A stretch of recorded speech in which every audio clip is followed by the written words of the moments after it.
Also on CSA 4 on successor agency. Now this is money well spent to do what is required by AB 1484 and AB 26. But the question is, why are you so solid on the successor agency? And we cannot get no information on when they meet.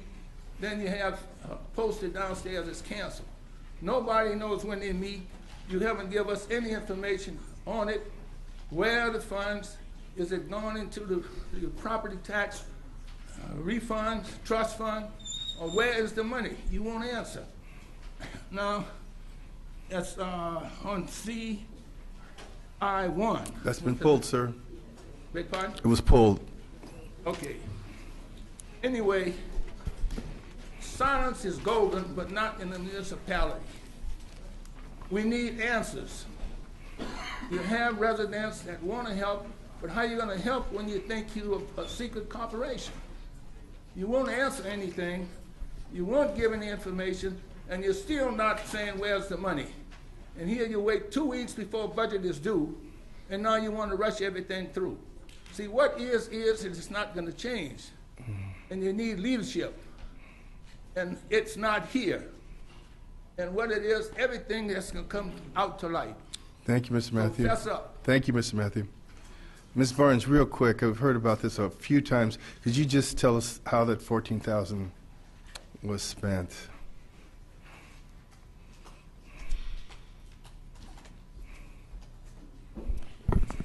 I believe he's referencing the Junior Clipper program. Yes. The Clipper organization offers a program whereby we pay $23. We get a jersey for the students. We get training for the coaches. And it's less expensive than if we were to purchase the jerseys on our own. In turn, participants who participate in the program pay $30 for the actual participation in the program, so which is a $7 difference, which actually comes back to the city. We have recovered all of the funds. We paid all of the monies back to the city, which covered the cost of the program. Okay, so did we reimburse the totality, partial, what? We reimbursed in totality. We had in excess of what was required. The cost of the program is $23 per child. So it was completely reimbursed. Thank you, Ms. Ms. Barnes, who authorized that, though? Do you mean payment or the program itself? This was our third year participating in that program, and it was looked at as an opportunity to save us cost in the purchase of uniforms. Plus, there was extra benefit because we also received training for the coaches that were involved with the program. And the kids received, exposure to the Clipper organization and actually got to go to a game. They received a voucher for a game. That's good. I have children myself. They have a great dance program over at the Veterans Building, but that they participate in. But who authorized the $14,000 to be spent? If you're asking, okay, I will say I authorized it because it's a sports program. We had participated in it 3 years before, and it was an expense that we could justify. It was less expensive to the city, and it was a benefit to the community. So ultimately, I have to sign off on it, but when the payment is made, it actually comes and you get to see it. So in the previous years, who authorized it? By the way, may I interject? Yes. Yes, sir. Ultimately, when it is on the warrant register and payment of the bills, council approves it. Ultimately, it's the city council that has approved it. Okay. But the money was already spent once it was on the warrant register. It had already been spent. So in years prior, who authorized it? Let me just say this. We are provided a budget that we work with at the beginning of the year, and we account for the various programs that we are going to have during the year. We cover all the variety of sports, whether it's sports or baseball or what have you. So we have a pool of money that we work with. And so ultimately, the recommendations are made, and if it proves to be cost effective and a benefit, we move forward. Okay, Ms. Barnes, so here's my point, colleagues, is that we had an issue here where I was trying to have mirrors installed for the children over at the Veterans Building so they could participate in a dance class. I attempted to have these mirrors installed. Ms. Barnes, Mr. Mayor, I had many hurdles that I had to travel through, and no one told me that it was just simply as having the Parks and Recs director simply, Ms. Barnes, simply Ms. just. Barnes, sit down. This is not agendized. Mr. Mayor, so I'll finish my thought, and then I want to address you, Mr. Mayor. Well, I was under the impression that any monies that had to be spent on the Veterans Building or for the children, for them to have mirrors for their dance class, had to come before this body. Now I'm shown here that the Parks and Recreation Director, that she actually could authorize, and according to estimates at this time, it's no more than $7,000, although that even seems a bit high. But nevertheless, we're talking about $14,000 worth of uniforms here that did not come before the council. And so now, with that said, Mr. Mayor, we're all here, we're all equal. I'm just as equal as you are. You have one vote, sir, but you're not the chair of the meeting, and that is exactly what I'm doing, chairing the meeting. No, but your tone prior was a bit condescending. So we're not going to have this discussion right now, sir. We're not going to. We're going to recess for a moment. We're in recess. Come on, let's go back here and talk. Excuse me? I'm not going to the woodshed. I'm right here.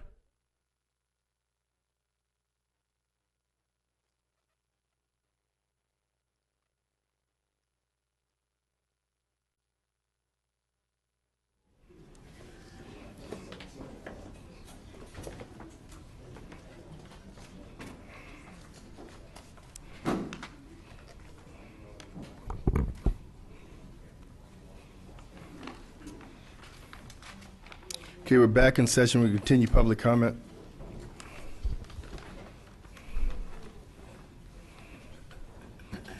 Good evening, council members. My name is Diane Sembrano, and can you guess why I'm dressed like I'm ready for the sandbox? Because last meeting, that's exactly what I saw. Everybody pretending that we're just a bunch of little kids who ought to be told to sit down and shut up. And I guess the really sick, pathetic, disgusting part of it, as the biggest bully of all, thinks it's okay. Well, here's the deal.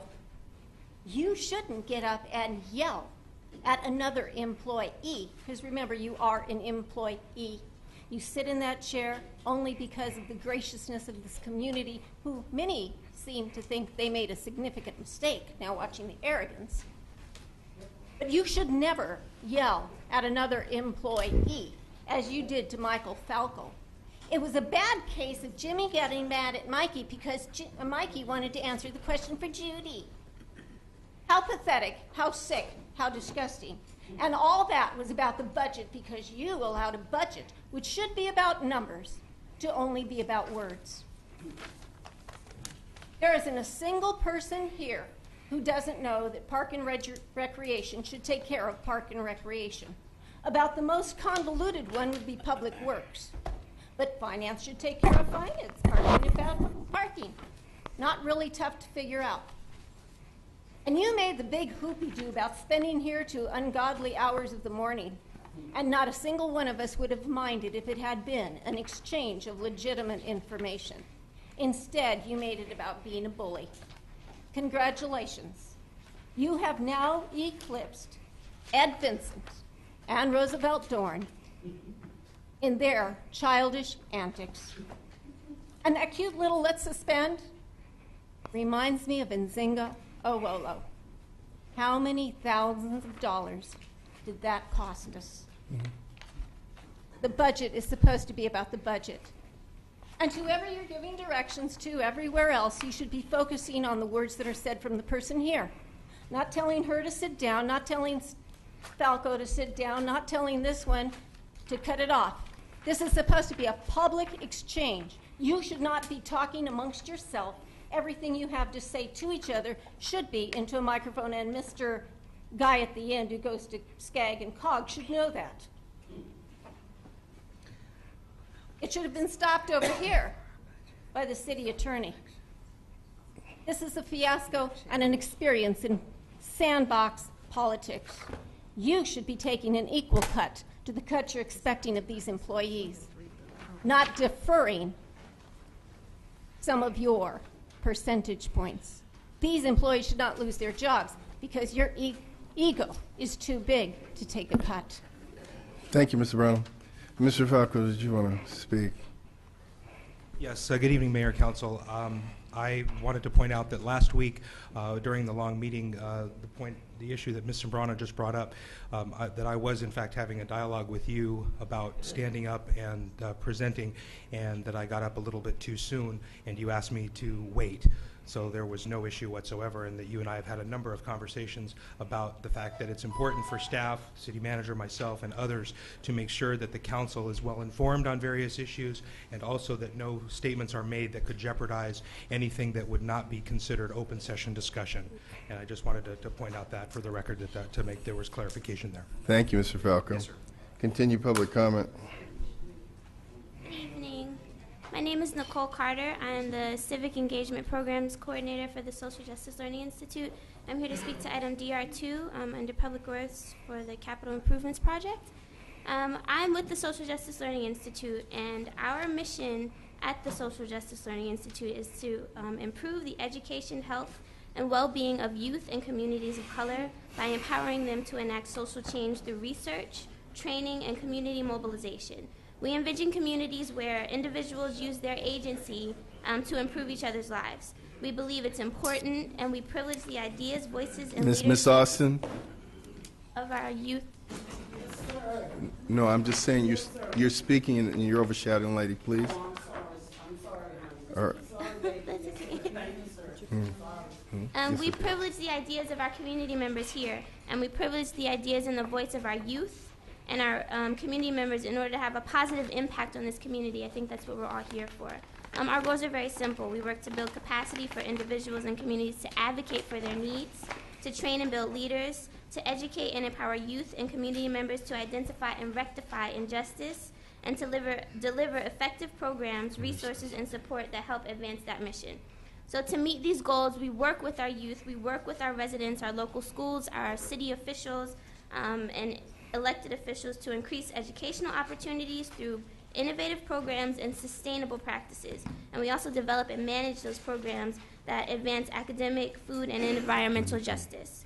What we're doing with the Social Justice Learning Institute in the city of Inglewood, because we believe in healthy eating and active living and those type of programs being instituted in our community, we've just launched UAE-supported, community-supported agriculture, where we've partnered with local farmers to provide direct, organic, and locally grown produce to our community members, direct from farmers and from our gardens. We have workshops and classes at Morningside High School the third Saturday of every month, where we talk about health, nutrition, gardening, and different things that are really good for our community. We've done fruit tree distributions and plantings. We've given away or planted more than 1,700 fruit and or shade trees throughout the city. That includes 1,640 fruit trees and nearly 100 shade trees. And we've built gardens. We're building gardens with our community members in our city parks, in our schools. We have 11 gardens altogether, 1 school, 3 community, and 7 home gardens. So we are the Social Justice Learning Institute. We are dedicated to the health and wellness and educational advancement of this community, and we're here to work with you. Thank you. Thank you. Good evening. My name is Derek Steele. I'm the Civic Engagement Programs Director of the Social Justice Learning Institute. To continue on with what Ms. Carter just said, we had the opportunity last year Sir, you know what, I didn't realize, but is this on an agenda item right now? Yes, sir. Which item is this? DR2. Okay, thank you. We participated in the Energy Climate Action Plan workshops. During that process, along with community members, we provided input to help inform the city's planning process as it relates to health in the built environment. And we believe this is important mainly because of some of the health disparities that exist in our community. According to the LA County of Public Health, Inglewood's life expectancy is 77 years of age, whereas Lenox, which is right around the corner, theirs is 84.4, Culver City's is 82.6, El Segundo is 80.8. And this is directly connected to the access of healthy environment as well as healthy foods that are in our community. I say that because the #1 cause of death in Inglewood is coronary heart disease. And that's directly connected to hypertension as well as diabetes. Stroke, emphysema, and lung cancer are also top causes of death here. But one of the biggest problems we have is obesity. And the reason why we're touching on all these different things is because there's a missing piece of access to healthy foods And a lot of the work that we do is centered around around that. But we're also working with community members, and through the ECAP workshops, one of the things that was brought up were bike lanes. There's a lot of people in our community that actually do bike around the city, and but it's actually kind of dangerous in Inglewood to actually bike because there isn't any rules or regulations as far as biking is concerned. From 2005 to 2010, from the data that we actually received from the annual report of fatal injuries and motor vehicle traffic collisions, 125 people have been injured due to bike injuries here in Inglewood. And we can actually solve this problem with actually adding bike lanes and bike safety here in the city. And I know that there's projects as far as the Century Boulevard project that we have coming up, as well as some of the other things we have connected to the schools. And we as an organization are in support of actually having bike lanes in our community. Thank you.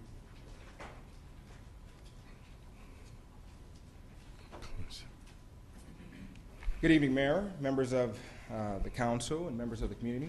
My name is D'Artagnan Scorza. I am the Executive Director of the Social Justice Learning Institute, and I am here to speak to item DR2 and the project list. And one of the reasons why we thought it was really important to speak to this item tonight was simply because there are a couple of projects that are on there. The Safe Routes to School project with La Tierra, the Century Park redesign project, some of the work we're doing with Madison Square Garden, and we realized that the city in 1992 adopted a bicycle route map that was never fully implemented. I mean, there's not a single bike lane in this city. What we're hoping is that with the anticipated general plan updates, the city will make a commitment to bike lanes, will make a commitment to our youth, will make a commitment to our community members to advance health and active living. One of the things we're asking you to do is adopt an ordinance or a resolution both in support of this work, but then also calling for the planning of bike lanes. We're also asking you to help sponsor and/or support bicycle and safety workshops, to get community input and provide community education on bike safety. To help facilitate this process, we're willing to work with the city, to work with community members, to work with our youth in a number of ways by providing studies, data, reports on bike and safety routes and facilities, as well as sponsoring some of those bicycle safety workshops to get community input and provide that input to you, our representatives. We're also willing to assist in identifying resources to support and enhance routes, as well as safety, bicycle safety. 125 injuries, including deaths in this city, is unacceptable. We're looking to provide examples of good bicycle policies and plans for review and consideration as templates for this city's route map. We want to be a true community partner to the city of Inglewood. We're located here. I am a graduate of Morningside High School. This is my home. I went to Beulah Payne. I care about our community. So we ask that you commit to investing in this process, and we're looking forward to working with you. Thank you. Thank you.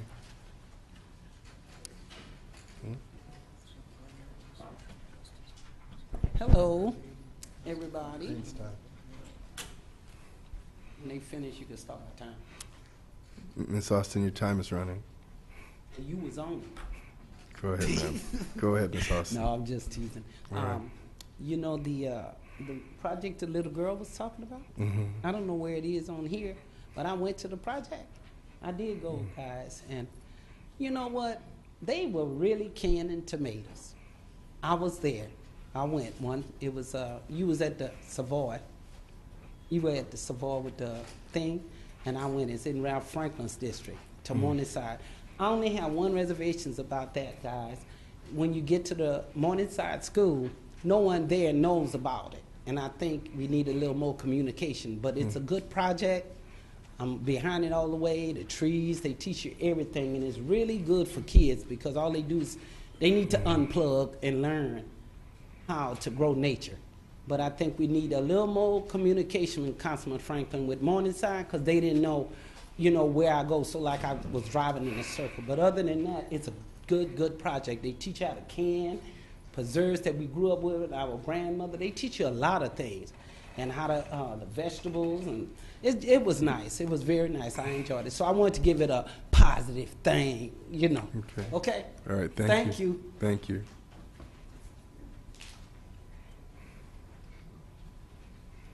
Good evening, council, staff. I'd like to speak on BP 1, the presentation of the budget for 2012 and 2013, and then also on ordinance 01.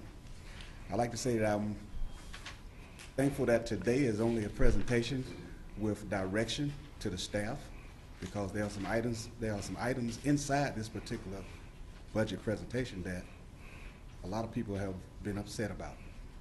I'm not upset because it's only recommendations, and I hope when it's finally come to reality that a lot of stuff that's in there that is upsetting people is not there.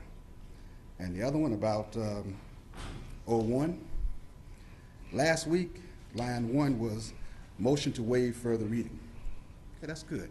Line 2 last week was to introduce, which Councilman Morales did. Today, same thing, except with the exception of 2, is to adopt it. That's telling me that if it is adopted and voted on, that means that these individuals will get increases in salaries. Then at the same time, we're talking about, in this presentation, employee reduction, continuing furloughs, and God knows what else, probably layoffs as well. Layoffs and salary reduction, staff reduction is pretty much the same. But it's ridiculous how you're gonna give money to individuals on one hand and then take the jobs and salaries from others on the other hand. So I just like to say that politicians are politicians. They talk one thing and when it comes to a vote, maybe it's another. But I'm not gonna stay all night to see who votes on this ordinance, but I'm gonna get the tape so I'll know who voted. And then I'm gonna have a talk with you all to let you know how I feel personally. So, thank you.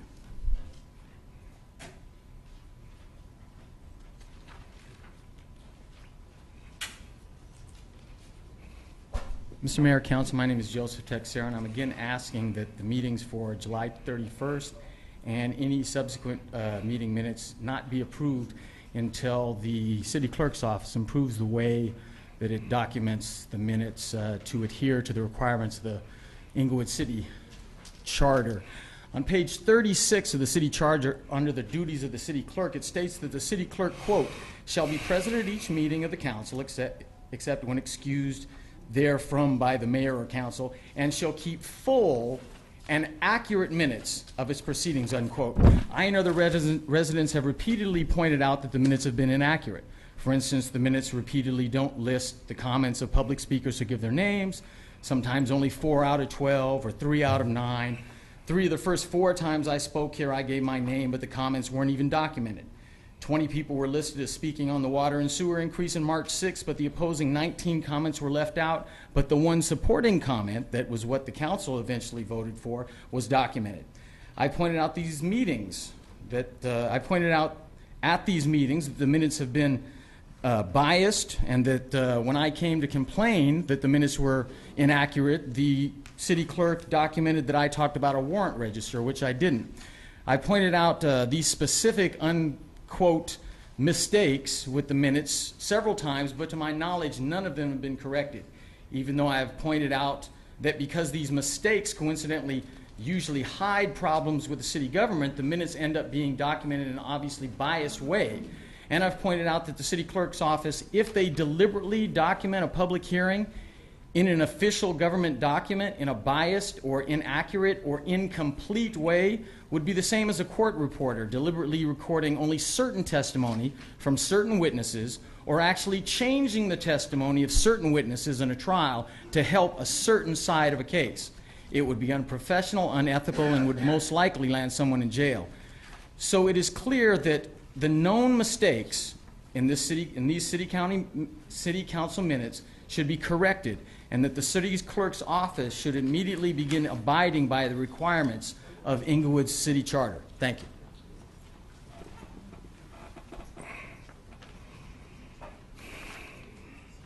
My name is Alfonso Parker. I'm a Vietnam veteran.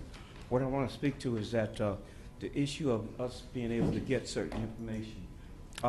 You have to be speaking right now on an agenda item. I'm speaking on the items about getting information, which is to piggyback right on what the gentleman just said about the problem. No, he's talking about the minutes. Now, Alfonso, I know you have a lot to say, but unless no, you this have, not listen to me, Vietnam. sir. Unless you have something specifically on the agenda, you're going to have to wait till the second bite at the apple. This is about the inability to get information. That'll be proper at the second time. That'll be the second time. This Not is- this time. This is relevant to. Not this time, sir. It'll be your second bite at the apple. You're talking about in the general. In the general, exactly. But I'm speaking to the same issue, which is the No, inability. he was talking about the minutes. Now, if you want to talk about the minutes, there's an item about minutes. It's in relation to the minutes. All right, then fine. Now go ahead. Okay. The inability to get proper minutes, let me put it that way to you, proper information, as spoken at this mic at the time, was, as you know, being a police captain for 24 years, I think you said at Santa Monica. Mr. Mayor, shouldn't we reset the gentleman's clock? No, Mr. Stevens. We're at 2:17. Go ahead, sir. Go right ahead. You spent time holding me up. Go right ahead, Trying to sir. explain to you I was how trying to to get go. you to an item, sir. I was trying to help you. Go Well, ahead. then put the time back. I Sir, appreciate you. go right ahead, Can you sir. put my time back on there? Sir, the time has stopped. Go right ahead. Okay. The reason that is, as you know, 24 years as a police captain of Santa Monica, that in 1967, the Freedom of Information Act went into effect, which was signed in 66. But you also know that in January of 67, all police agencies were consolidated from the local level to the top. That being said, Johnson warned of a military-industrial society. In 1981, they put up a satellite, industrial communication satellite in 1981. All this information now is up there. 92, they consolidated the Justice Department. And what that did now, that effectively, unless you have a lawyer in the way you stand on, while we can come before you and ask for information and you can walk away like you didn't hear it and don't have to give it, it takes us basically a lawyer, John Q. Public, to go get our information. And then they brought in Homeland Security in 2002, which is an unconstitutional body because they operate outside the Constitution and within the borders of the United States. CIA don't even do that because they better not come here. And this is where the problem is, and you know this here. That's why you people can do what you do, and we can't get what we want from you. What you do here and discuss in the private meeting where we can't go and say, you come here and take over this meeting, and like they say, we sit here till I left, 1 o'clock, and all we heard is you. And how many of us got to deal with our public view of what's going on? That's what's going on, and that's why you people can't get nothing, because they got it locked down. Unless you got a lawyer, you're not going to get it. And if you get a lawyer, they'll take you to the Supreme Court, and then just before you go in there to hear the case, they'll raise their hand, well, it's because of national security, we can't release it, and you win your case. But look what you had to go through to get it. Thank you, sir. Close public comment. Well. Item 1, CSA 2 and H1. Overlap payment. Second. Madam City Clerk. Councilmember Stevens.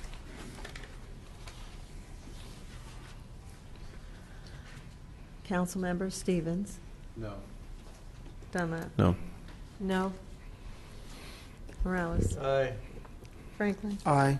Mayor Buds. Aye.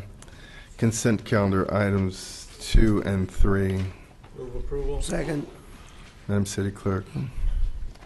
Madam City Clerk, a comment, please. Reference to your minutes.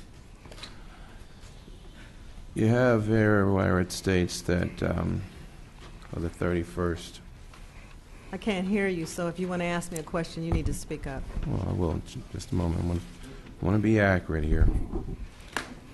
You have here, you state, you address the issue here in reference to executive, I imagine it is,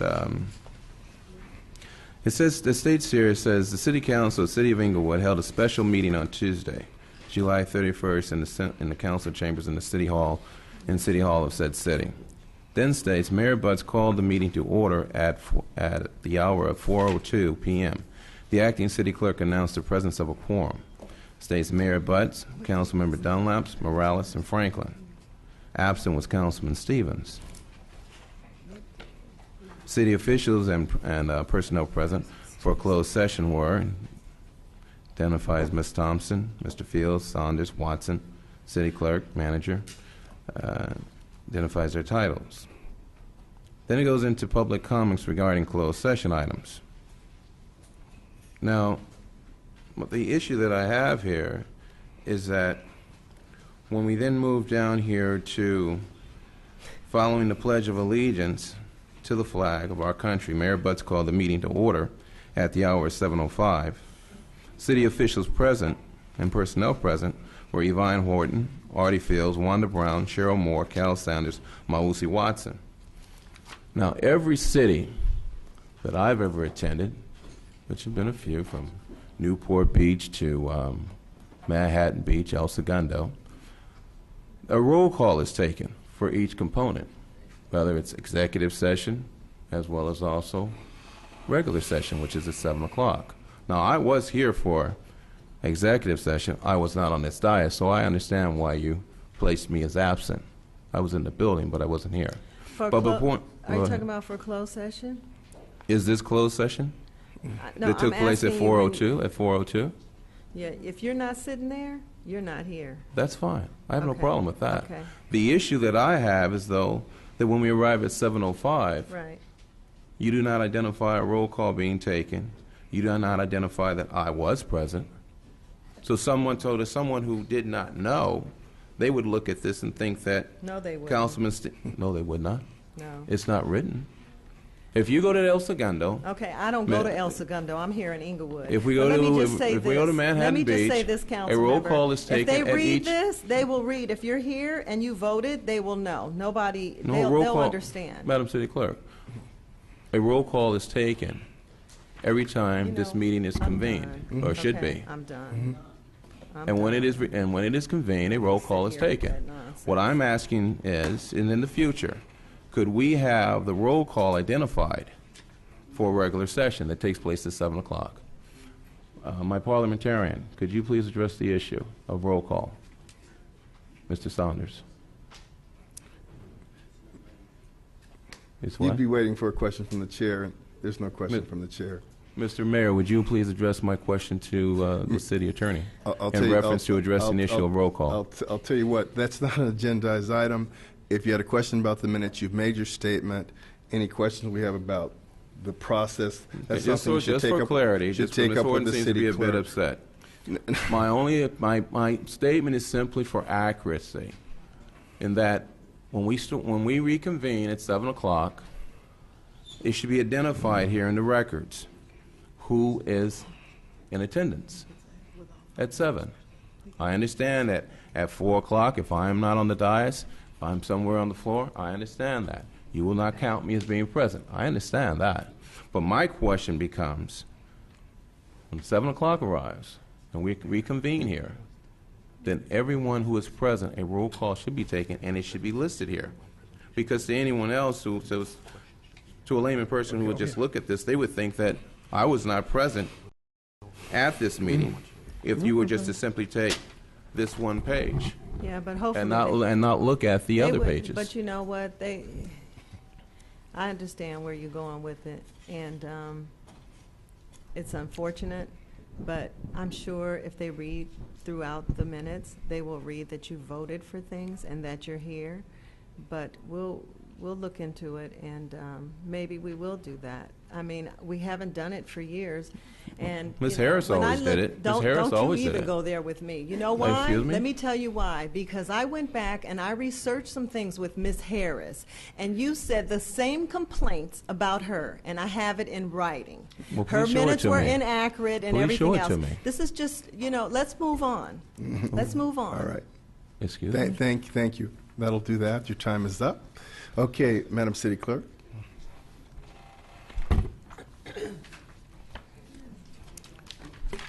You're on to Morales for the minutes. No, she hasn't taken his consent calendar. I'm calling for the roll for okay. the consent calendar Right. on 2 and 3. Yes. Mhm. I have a motion. Councilmember Stevens.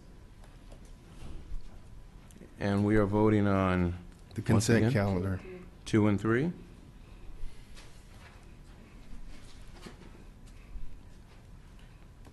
No, I'm pulling item number 3. Councilmember Stevens.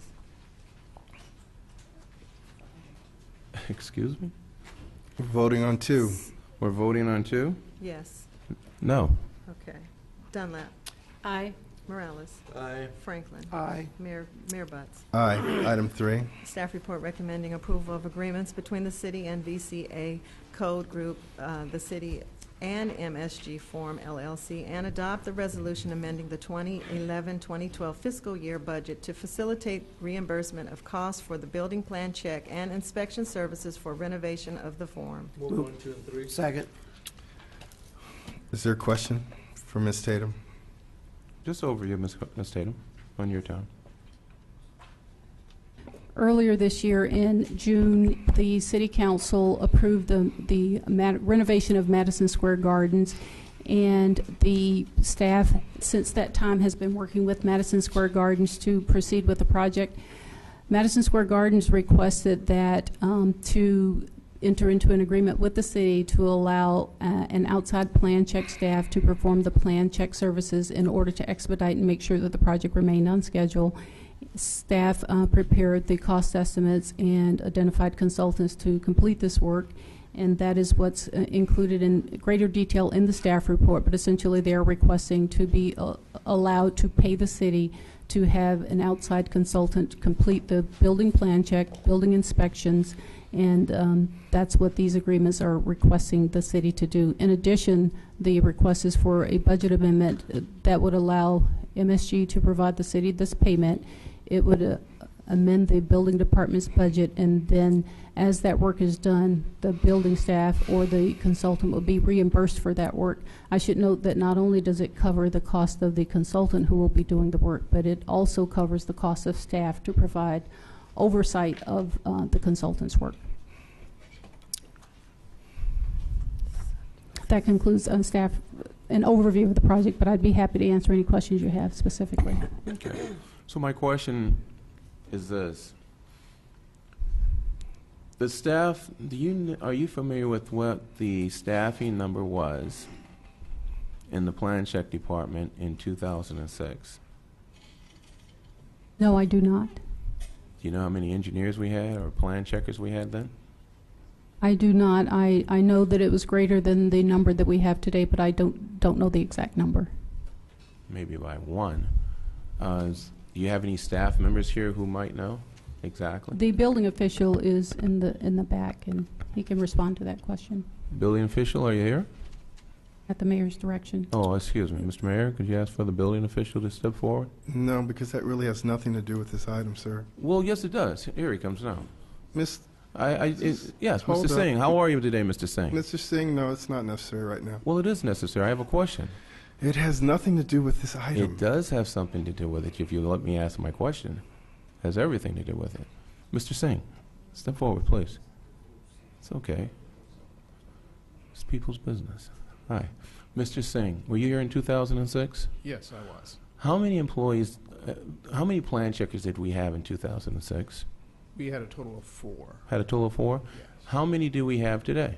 We have 3. We have 3, so we have 1 less. Mr. Singh, do we have staff that is capable of conducting a plan check of these type of plans for the forum?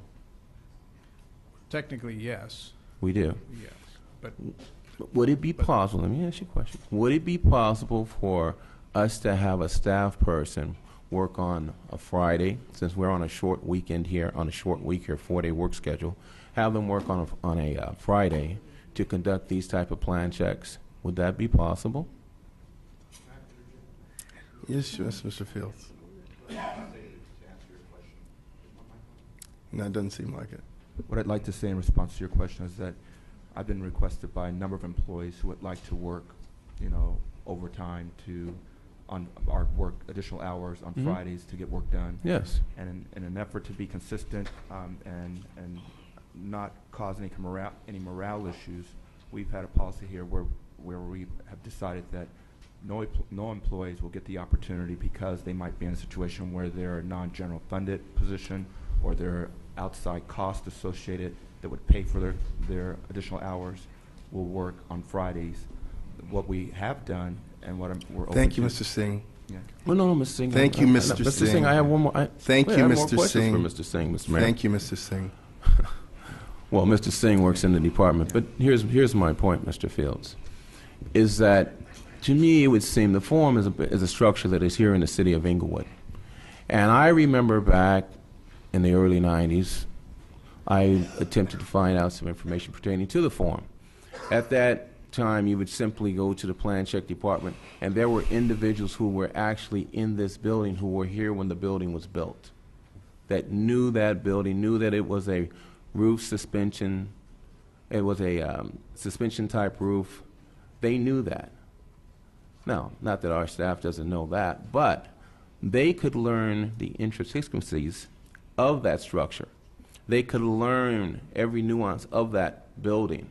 It seems to me that it would be a benefit to us as a city to have our staff be able to conduct a plan check. They have the aptitude, they have the capability to be able to, in fact, review the plans according to our municipal code, according to our building codes, and be able to make determinations in regards to what's affecting our city, rather than give it to someone else, some outside entity. What we're in effect saying when we do that, in my opinion, is that we're saying to them that our staff is not competent. We're saying that, well, someone else can do it better. We have individuals who are willing to work the extra day. We have individuals in the city who want to learn. I know this for a fact. That's why I'm asking it, sir. And they want to learn. It improves their skills. Then we do not have to go outside of the city to find directors. We do not have to go outside the city to bring people into the city. We can then promote from within. But if we dumb down everybody, all the employees here, then what happens is that they simply are at this level. And then in the future, when we need to have something done with the forum, then guess what? Madison Square Garden does not pay for the plan check. Perhaps we then have to pay for the plan check. And so that is the purpose of that was the purpose of pulling this item, Mr. Mayor. And I think that it's atrocious that you would not simply give me the respect that you give your two colleagues to the left of you and allow me to ask my questions, allow Mr. Singh to answer my questions. Mr. Stevens, you're instead at of this confrontational, constant. Mr. Stevens, you're at time. Ms. Tatum, let me ask you something. Very unfair, sir. Let me ask you something. When it comes to this type of an agreement, isn't it done because, one, the developer realizes that we have limited staff, limited time, and what they do is spend their own money, in this case about close to $200,000, to make sure that this workload, one, doesn't burden the city. Mr. Mayor, if you haven't read the document, the money would come to the city's general fund. The city would actually make money. It would make money. All right, again, I'm going to say, without being interrupted, isn't this done so that, one, their work processes will be expedited, two, there's no hit to the general fund? Although we are the payer, we're reimbursed. Is that correct? That's correct. So is this a profit for the city? You would have, sir. Mr. Sir, you're misrepresenting the truth. If the city was to do it, the city would be reimbursed for our employees. It's that simple, sir. Mr. Butts. Mr. Stevens, would you stop, Let's sir? deal with the issues and deal with the facts. Okay, again, Ms. Tatum, would you The project would be cost neutral under the proposal. All right. So the city doesn't make a profit, and although we receive the funds, we pay it out. Is that correct? That's Thank correct. You. Councilman Morales. I just have a briefly. The way to look at this can be easily misconstrued, because what happens is that if we focus on the fact that the city is receiving an amount of money in order to basically do the work, you start to think, oh, do we have someone capable? Can't we do it on this date, et cetera? It has nothing to do with that. In fact, do we have capable, thank you. Oh, it's not working. Do we have, it starts becoming, the questions are, do we have someone who's capable? Absolutely. Our plan check engineers are the best. Anybody in a public organization that sees as many plans as our plan checkers do are at the top of their field. They choose to be here working for a municipality. But it becomes, when we have two major projects like Hollywood Park and MSG coming in, it becomes a timeliness issue. And so they make choices. Now, if I could just bring it down to kind of a daily basis, even if someone was trying to rush their own plans for a new home, building a home from the ground up, don't we have some sort of rush fee where they can easily, we get a fee, and we also hire a consultant outside because our workload does not allow us to move them to the top of the list, correct? That's correct. So in essence, what we're doing is we're allowing the same privilege that any homeowner would get to a corporation such as Hollywood Park and MSG. That's all we're doing. And all we're saying is, if that's the case, then we're going to, because it's such a big lump sum, we can't carry this type of payment to a consulting firm, an engineering consulting firm that's doing plan check. We're going to need you to deposit those funds with us, and we're going to use them to pay that consultant fee. So it's nothing outside of what we already offer in order to expedite projects. This is what we're doing. If we start to characterize it and start to say, hey, it's because we don't have anyone capable or we don't want to give overtime, no, that would be, what we would be doing was severely impacting in a negative way the timeline of these major projects. That's all this is about, and that's what we're doing. So I just wanted to clarify, and thank you, Mayor. You're welcome. Councilman Franklin? Yeah, let me just piggyback with my colleagues, because it's critical to understand that time is money. And that here we've had the long negotiations with Madison Square Gardens, among other developers that said, look, we're willing to spend our own money to move this on fast track because they have other financial commitments. We don't want them to leave. In fact, we want them to make sure they're here because they're going to help build and improve the economy of our city, particularly with local permanent jobs. And now we have staff, rather than overburdening them with a development that needs to be done on a fast track, the last thing we need to do is have them be pressured to the point that they're not able to maintain the workload along with all the others organizations or businesses that are trying to get permits and licenses to operate. So it's critical that we have such large conglomerates such as the Hollywood Park Land Company and now MSG to say that we will upfront our money to move this project forward. And as my colleague indicated, it has been here my decade I've been here that it's customary that if a contractor wants to move a project faster, they, instead of waiting the 30 or 90-day process, they can pay a special fee and they will expedite it by the staff. And it hasn't changed, has it? No, that's correct. So as a consequence, this is simply a way to say, and no aspersions on the staff. Staff does exceptionally good work. The problem becomes is there's not enough of you, and we can't maintain this current staff we now have, and now they're talking about we're threatening with the force of having to do reductions. And so the last thing we need to do now is say, as we've heard our representatives say, that we had 3 individuals when we used to have 4. The last thing we need to do is start boiling it down to 2. We're going to lose businesses coming into the city as opposed to being able to sustain the business that we currently have and are planning to have. And so the goal is to improve the economy of the city with financial revenue. This is one of those ways which helps stabilize this city and this economy. Thank you, Mayor. Thank you. Madam City Clerk? Councilmembers Stevens, No. Dunlap, Aye. Morales, Aye. Franklin, Aye. Mayor Buds. Aye. DR1 has been pulled. DR2? Staff report representing the fiscal year 2012-2013 capital improvement projects. Move approval 1 and 2. Second. Good evening, Mayor, City Council. We do have some changes. Tonight, we're unable to request the council to approve the...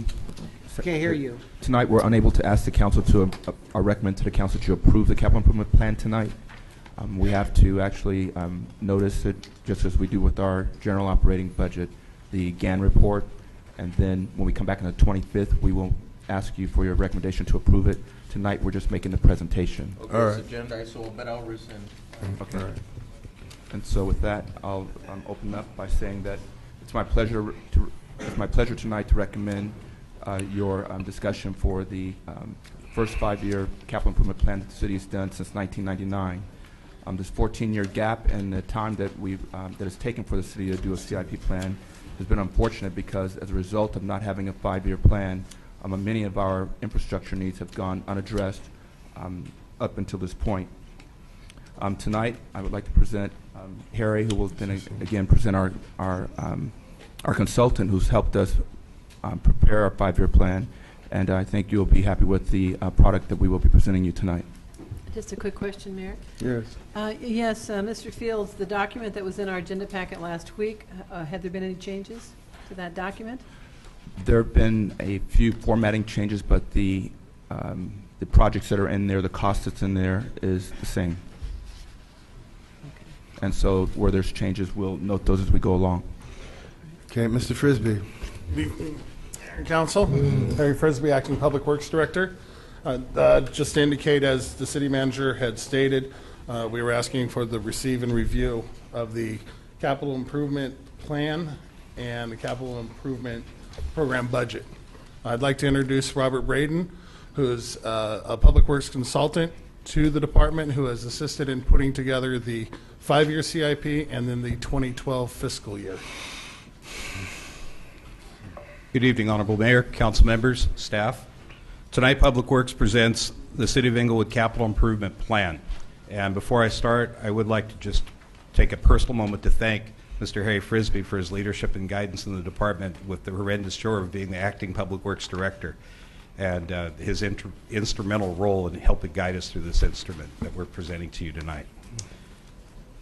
By way of introduction, I would first like to do a little bit of semantics and distinguish between a CIP, a capital improvement plan, versus a capital improvement budget. This is an important distinction because, as the city manager noted, for the first time in 14 years, this council is reviewing a 5-year, a multi-year capital improvement plan. And of course, the council every year does approve a capital improvement budget to implement projects on an annual basis. A 5-year CIP is a capital improvement plan that lists projected activities going out for multiple years. Ideally, the plan should note project costs, duration of the project. We're distinguishing between single-year, multi-year, and annual recurring projects, the estimated cost per year, and then, of course, a brief project description.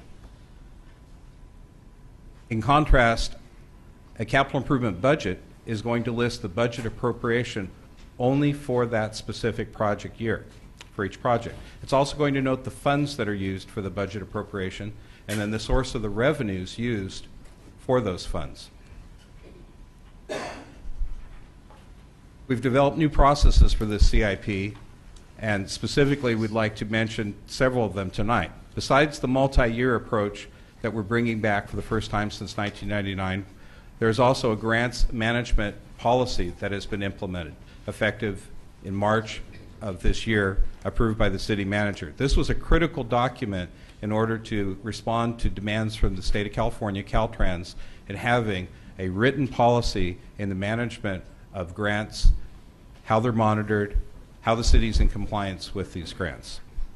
Another very important part of the process that's been implemented is a team approach. Public Works is working closely with finance and other city departments, and as a team developing the CIP and as a team implementing the CIP for the city. And I'd also like to emphasize that the CIP process is a year-round effort. Ideally, the CIP prep begins approximately March of each year with a call for projects by the Public Works Director to not only department heads, division heads, but also council members and city manager. Over 2 to 3 months, in response, department heads, council members identify key projects that are then vetted, funds identified for them. Then the next step is to identify project descriptions and for Public Works to work closely with finance to verify funding available for the projects. Then the CIP documents are prepared and delivered as part of the normal annual budget process. The fund begins after, of course, the budget is approved each year with the implementation of the projects, and that is a year-round effort. Even though the projects are implemented on an annual basis through the budget process, the delivery is occurring year-round. Even though a 5-year CIP is developed with a multi-year outlook, it's also being implemented and then modified throughout the year, the mid-year process and during the year as needed by project engineers. The team approach includes an interdepartmental and an interdivisional approach. Interdivisional Public Works team includes not just the project engineers and project managers, but staff from administration and accounting, The engineers do a critical part in the role of developing a capital project. They're the ones that are developing the engineering estimate. They're the technical experts in the delivery, but they don't do it all alone. It's essential to have administrative support, developing projects for council with those critical staff reports that describe the projects to you, and of course our accounting folks making sure that we're monitoring expenses and revenues and staying on track with those projects. Together, that's the team that delivers your projects. Interdepartmental team includes representatives from Public Works, Finance, and other involved departments or departments that have interest. The benefits from this approach is you're setting realistic project goals, you have closer monitoring of the projects, and there is a benefit to a peer review. Getting various members of staff together in one room on a regular basis reviewing the projects has a benefit of peer review. People are rubbing elbows with each other, discussing these projects, comparing notes, comparing the progress from each department. And that's a critical aspect to project delivery. The last word, accountability, is another very important result from this process. Enhancements we've made to the project delivery process. The project team meets monthly. That's a result of the grants policy that was approved by the city manager in response to Caltrans in the state of California. Those monthly meetings consist of representatives from Finance, Public Works, and other departments as interested. Those meetings are critical to make sure we're monitoring and staying on track, and are now mandated in our policy that's approved by the city manager, and this is something Caltrans and the state and whoever's providing grants to the city expects those meetings to happen. Agendized meeting, documented with minutes, and action items that come out of those meetings. On a quarterly basis, there's more formal meetings that are reviewing expenditures and revenue coming in. So you're monitoring how much have we spent, how much money has come in, how much has been deposited with the city treasurer. Another innovative approach is development of a master agreement with Los Angeles County to take advantage of pre-existing standing contracts with various contractors and the services of Los Angeles County to expedite projects. An example of this process that's already been successfully used was recent renovations to the jail, and I understand our police chief was very pleased with the results, and we had some accommodations back to Harry from the police chief, and he was pleased that we got those done in time. Another critical project, time critical, because the consequences of not having that jail modernized, the maintenance updated, and having it certified were very dire for the city. And through the use of this innovative approach, the job got done. Another one that's in development now is on-call engineering services. In the near future, our Public Works Director will be bringing forth a staff report to recommend award of contract for an engineering firm. An RFP process has already been conducted to be able to award contract for on-call engineering services for a variety of engineering services, including design, plan review, inspections, and project management. The idea is that you will have a standing firm with a contract already awarded that can then be job costed to various projects to expedite the project delivery. This, in turn, will avoid having to go out to a completely separate procurement process for every individual project. This is extremely important when you see the list that's included in your packet. 50 projects presented. Imagine if you have to go out every single time and reinvent the wheel every time for every project. The ultimate goal, on budget, timely completion of projects, and good quality control. The QC is an important aspect to the projects also. We don't want just on time and just on budget. We want good quality work that's ultimately accepted by the city. A summary of our CIP. 50 projects are listed on the capital improvement plan. The 5-year estimated total project cost is in excess of $186 million. This is a substantial investment in the future for the city of Inglewood. 19 projects are estimated for completion in fiscal 13. That is an ambitious goal that will require extreme focus and implementation of the enhancements I already mentioned, the project team delivery, the monthly tracking. The fiscal year total, the fiscal 12-13 total of projects is $38,065,000. The successor agency activities total $7,400,000. Of that 50 projects, 30 will continue into the future. It's essential to take a multi-year approach for public works capital projects because many of these projects take longer than a year to plan and deliver. So it's essential to have a document that's looking at the big picture and the long term to be able to track the total project costs and the total project delivery. So in total, city plus successor agency, $45,465,000. On the screen, you see a summary We've categorized the projects, not by city division, but we've used just common sense categories for you. Building and facilities projects, parks projects, residential sound insulation program, sewer and water resources, street and transportation, successor agency. Each of these categories in turn has multiple projects. I will mention that in the CIP documents, the residential sound insulation program is just that. It's a program of multiple projects. But in order to keep the document more concise, tradition in the city has been to list the RSIP activities with one single line item. And I'll defer, of course, to the director of that department for additional details. Significant projects. Every project's important. Every project is significant because it's an investment for your city.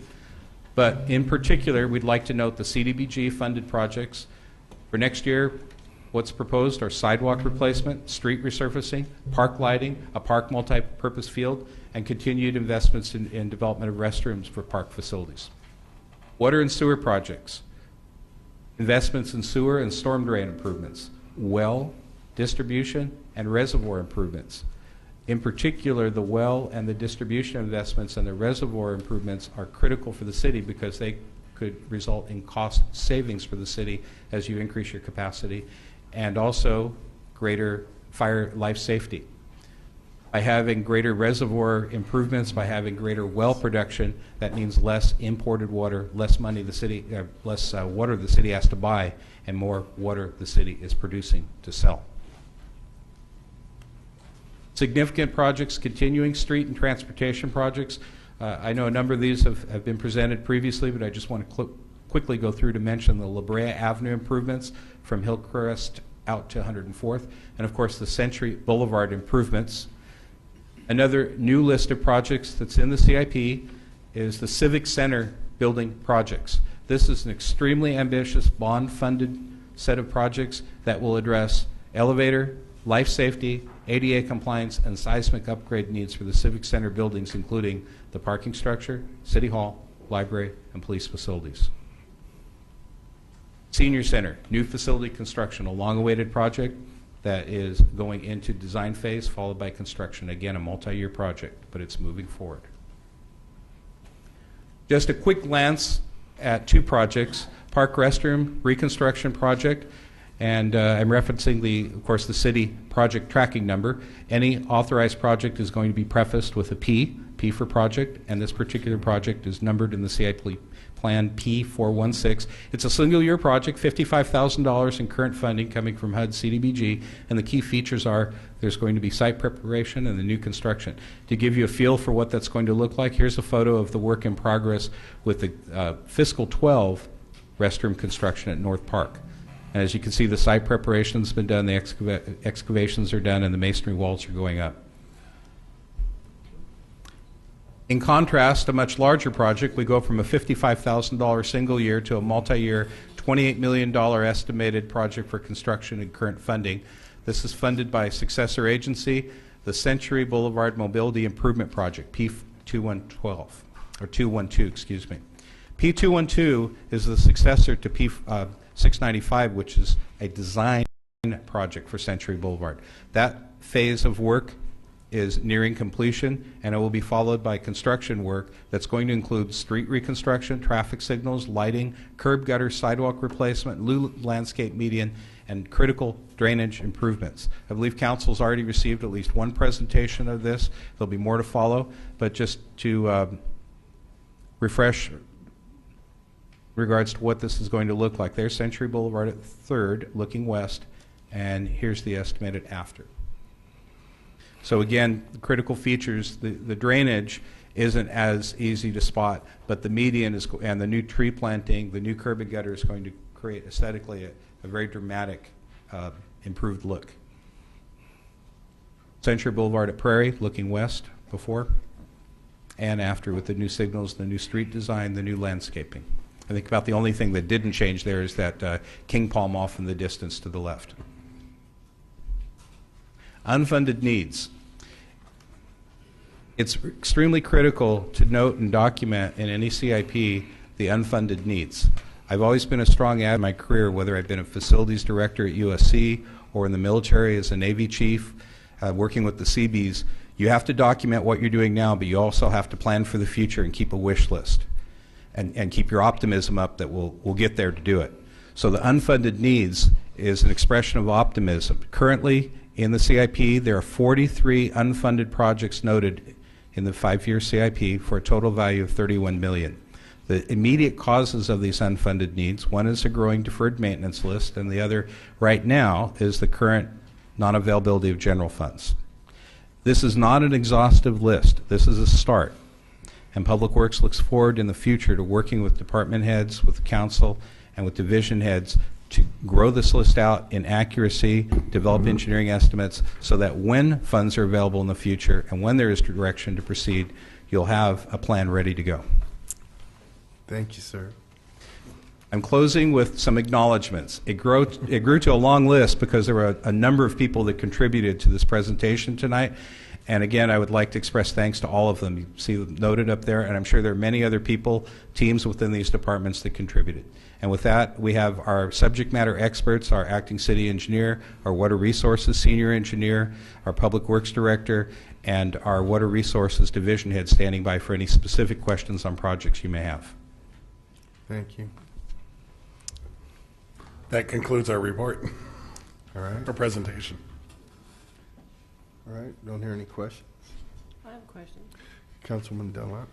Yes, it was referenced this evening with regard to bicycle routes, a plan, and I do believe that's something we need. I know that there's grants available for that type of activity, so I would like to request that we do some seeking of some grant funds to develop some bike routes throughout this city, which actually lend maybe to the beach and go to other areas so we can have destinations.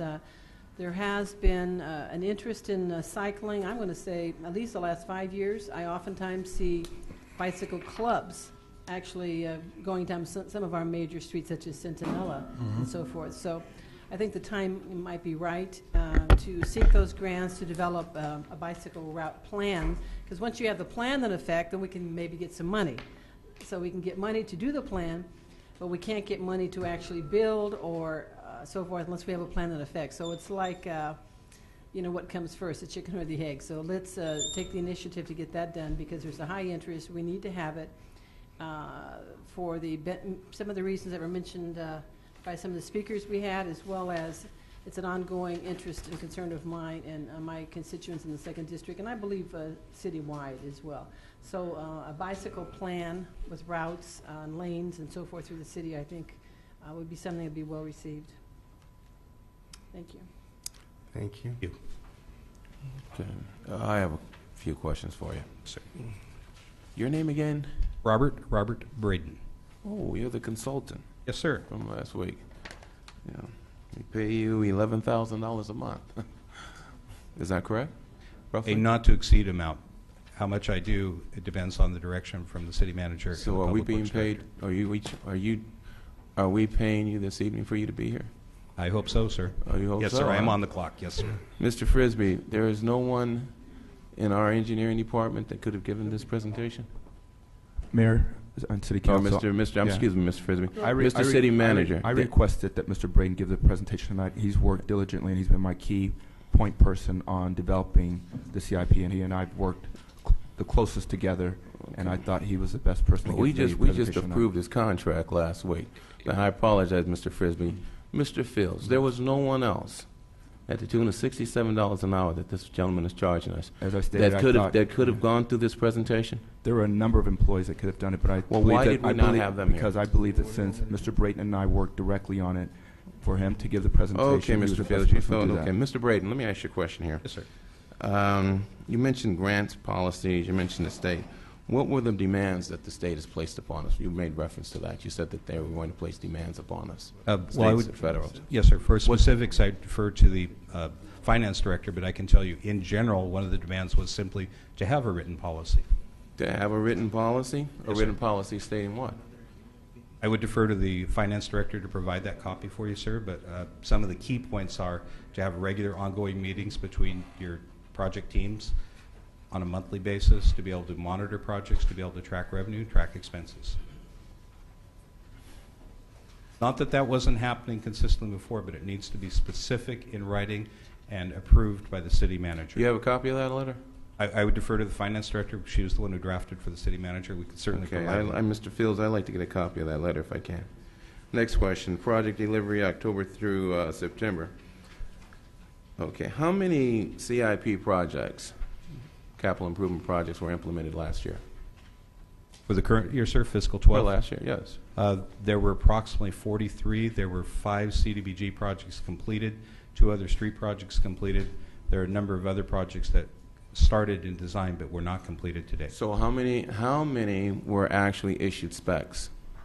How many projects last year, since you've been on board, or since you've been on deck, because you were paid on a short form agreement prior, Correct. and your assignment was capital improvement projects, correct? Yes, sir.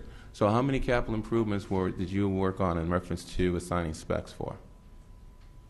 The CDBG was my focus up until May, and out of that list, there were 7 we worked on. Out of that 7, 5 were completed successfully to meet the federal requirements for our spending drawdown, which we met July 9th of this year. So you completed specs on 5 projects last year, meaning that you estimated what the cost of the project was going to be, correct? No, sir. I'm a management consultant who works closely with the engineers and advises them. It's a team effort. Could an engineer have done that? They What's certainly your could have job? contributed. Okay. So now let's move forward. You mentioned here, what is the distance between, you put this together, what is the distance from Hillcrest down to 104th Street? You put this together. You're doing the specs. What is the distance? How far is it from Hillcrest to 104th? You mentioned in here one of the projects here, 104th Street to Hillcrest Boulevard. What's the distance? I would defer to our city engineer, sir, who's standing by. Again, I'm a management consultant. I'm part of the team, but there is no one individual that solely is doing this. It's a team effort, and we have our city engineer standing by. So you have to defer to someone on, you're giving a presentation. It says right here, street and transportation projects. La Brea Avenue, Hillcrest Avenue to 104th. I'm asking you what the difference is. You're saying that you had input on this, you put together this, you did the specs on the project, but you don't know the distance. The specs. Mayor, with all due respect, I think the tone of the questioning is getting a little antagonistic. And I agree. The problem here is that I'm on a tight timeline, Councilman and so Stevens. maybe my tone seems a little bit curt, Councilman but I have a Stevens. clock here that's ticking, Councilman and I'm at Stevens. 33 seconds, and Councilman I have Stevens. more questions that Councilman I'd Stevens, like would you to stop ask, Mr. speaking Mayor. for a moment? So would you extend Councilman my time, Stevens, please? as the chair, I'm going to tell you, you are actually rude and condescending to this gentleman who does fine work and has been quite a gentleman, even though you've been rude and condescending. So what I'm going to do, as the chair, I'm going to cut your time. No, you will not. I will. I'm going to cut continue your time. because you've already taken up 20 I'm gonna seconds cut of my your time. time, But more and I'm gonna important than ask that, you to stop, I have because- not been condescending. I am Okay. under a tight Okay. timeline, an extremely tight timeline. Now, the questions may seem uncomfortable for you They're not. because you voted for this. And there seems not to be any clear. We have employees. Okay, The Councilman- problem here that you're Councilman. feeling, the pressure that you're feeling, is that Point of you order. know as well as Councilman- I Councilman know. Franklin. We have people Councilman who work Franklin. here who Go can, ahead, in Ralph. fact, do this job. Councilman Franklin. Mr. City Now, I had Attorney- further questions Mr. to City ask. Attorney, the meeting is chaired by Mayor Butts, and we now have a council member that's out of order. What is the process that we need to take in order for us to continue moving the business at hand before this city? Once the mayor makes a ruling, if the other council person who he makes a ruling against objects to it, he asks the chair, he makes a motion to ask that the chair be overruled, and then a vote is taken to see if the body will overrule the chair. If the chair is not overruled, the chair's ruling stands. Thank you. Well, I'd like to make a motion. I would like to make a motion at this time that my timeline be extended. And I would like to ask that. The mayor was asking for a reduction. I'm hereby asking that I'm offering a motion that my time be extended by 4 minutes.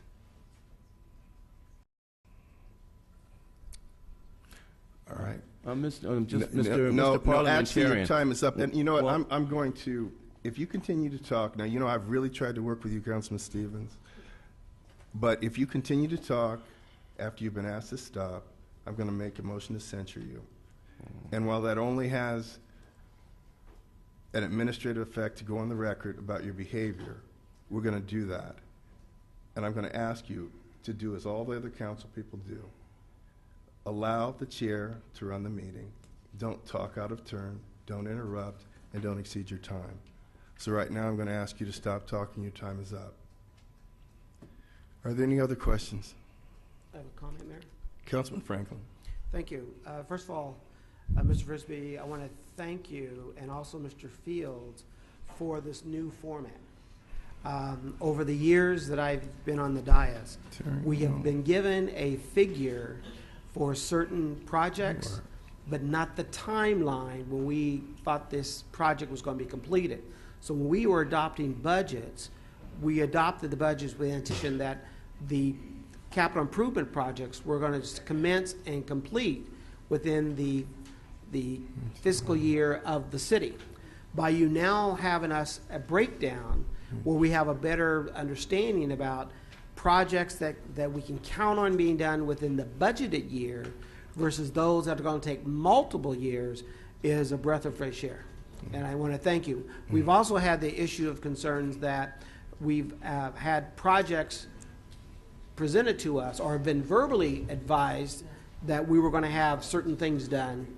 And then when the the fiscal year proceeded, and we questioned the public works director of the status, and we found out that there was no funding. And so part of your report also says, here's your wish list, council members and residents, but it's unfunded at the moment. But we've at least got it brought before you, so that way you can then have it on the radar, so that when funding does become available, it's doable, for which we can now meet the needs of the residents as well as the public and the businesses as a whole. And again, I'm proud to also hear both Mr. Fields and Mr. Frisbee that, and also I'll call you Robert without trying to pronounce your last name, Yes, sir. that you made one key comment here, and that was, it wasn't you and it wasn't you, it was a team. And we've always talked about together, everyone accomplishes more, and it's this team effort, this team spirit, that's what we continue to need in order for us to be viable. And I just want to commend you on the presentation. We haven't got all the details yet, but we have the concept. And so I just want to, Mayor, I just want to thank them for their due diligence. Okay. Thank you, Mayor. Okay. I have a quick question. Councilwoman Dolan. Yes, actually, as a follow-up to this presentation this evening, I would appreciate maybe after a couple of weeks when things settle down a little bit, to have someone in your staff go back and look at the budget for 2010-11 and 2011-12 and look at the capital improvement projects that were listed in those budgets. And then I'd like to see a report on what actually was accomplished, what got done, what got started, what was not even on the horizon, because it gives us a better idea with regard to moving forward. So just those last 2 years, please. Just everything that's listed in the budgets and then a status on each of those projects. Some of them may still be in the works, or some of them we may be starting all over, or just they've disappeared. So thank you. You know what, Mayor, since they're focused on me, I'm just going to take the time to thank you. You know, a lot of times when we hire consultants, people see the $1 amount per hour, but they don't realize we're actually getting a savings. Usually when we hire someone of your caliber and professional expertise, we end up paying both medical benefits, retirement benefits, and all these other costs associated to it. So I want to thank you for being part of our team, and, you know, look forward to working with you continually. Thank you. Thank you, sir. And if I may, Mr. Mayor, yes. I want to commend Mr. Jim Davis. He was the one who called me up a few months back and said that there might be some need of assistance here. Jim, some of you may know, council members, is a retired NCF, Naval Construction Force officer. He did a combat tour of Vietnam, and he was one CB calling another CB saying, I would like some help and some assistance. I actually told him it would be my honor and privilege to be here to be able to assist the city. Thank you. Mr. Frisbee and Robert, I don't want to mangle your last name. I want to tell you that I don't see people as employees, consultants. I see people as people and as part of a team. And I want to tell you that I've worked in 3 different cities, and I have never seen any people superior to the two of you. Mr. Frisbee gets things done right away, sense of urgency. You, although you're a consultant, you're professional, you present well, and even when you're treated unfairly, you're still professional. And I want to thank you for your work. We're fortunate to have you working for us. You're a savings to us, but what we pay you doesn't reflect what we get in expertise and work products. So I want to thank you very much. Thank you, sir. Thank you, Mr. Frisbee. Yes, sir. All right. Madam City Clerk. Councilmember Stevens? No. There's no motion. We're not doing it. Oh, okay. Oh, excuse me. That's right, because we're not approving until next week. All right. See you next week. Don't forget the bicycle routes. Please. Okay. Okay, we'll convene the City of Inglewood as successor agency. Madam City Clerk. Quorum is present. CSA 3. Approval of the minutes held July 31st, 2012. Move approval. Second. Madam City Clerk. Agency members Stevens, Aye. Dunlap, Aye. Morales. Aye. Franklin. Aye. Chairman Buds. Aye. CSA 4. Staff report recommending approval of agreement with the accounting firm of Mayer Hoffman McCain PC to conduct 2 due diligence review report as of the AB as required by AB 1484 and other accounting duties as required by AB 1484 and AB 26. I so move. Second. Madam City Clerk. Agency members Stevens, Aye. Dunlap, Aye. Morales, Aye. Franklin. Aye. Chairman Buds. Aye. Adjourn the City of Inglewood as a successor agency. CM1. Quorum is present. Reports, Mayor. Well, let's see, Mr. City Attorney, CC1. Can I talk later? You certainly can. Thank you. You certainly can. Thank you. There will be no CT1. Mr. City Attorney, it's prime time. A1.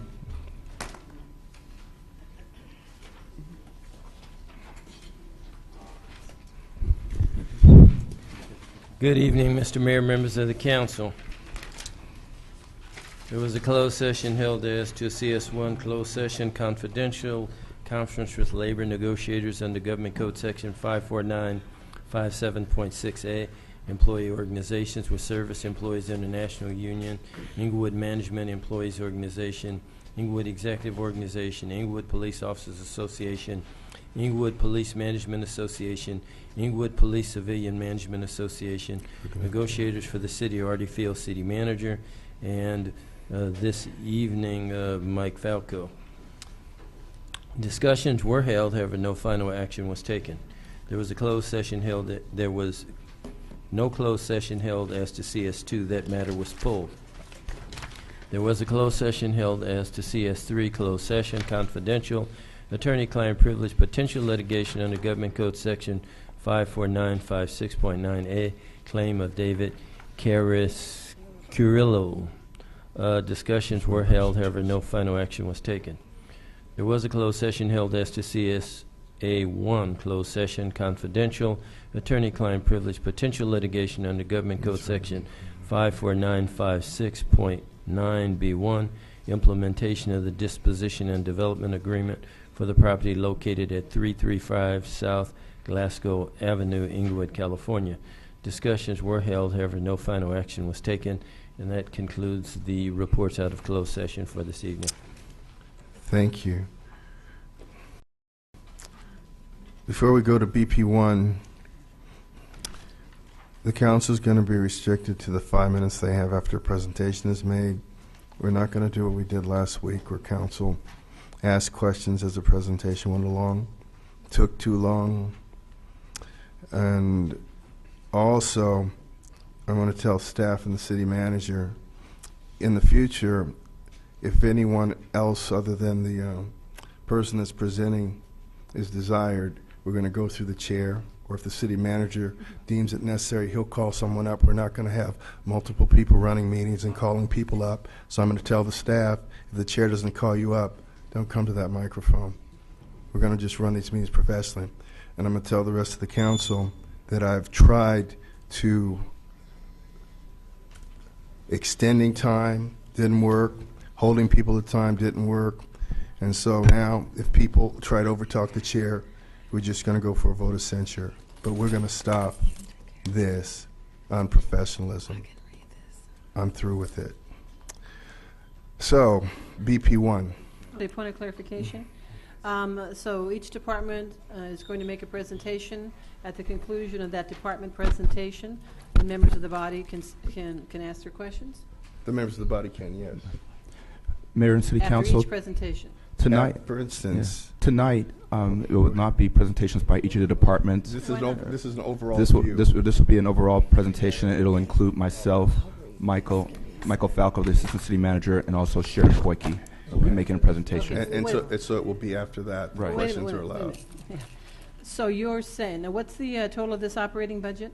Can I make the presentation? No, I'm asking a question because Of I'm course you asking can. about the protocol, please. Please, Mr. Fields. $215 million. How much? $215 million. 15? $215 million is the total 215. operating budget. Okay, $215 million budget, and you're saying that I have to wait for the entire presentation, then I have 5 minutes to ask questions? I'm not saying that the chair of the No, board well, the council is- $215 million, I'm saying, Mayor, that's not acceptable to me.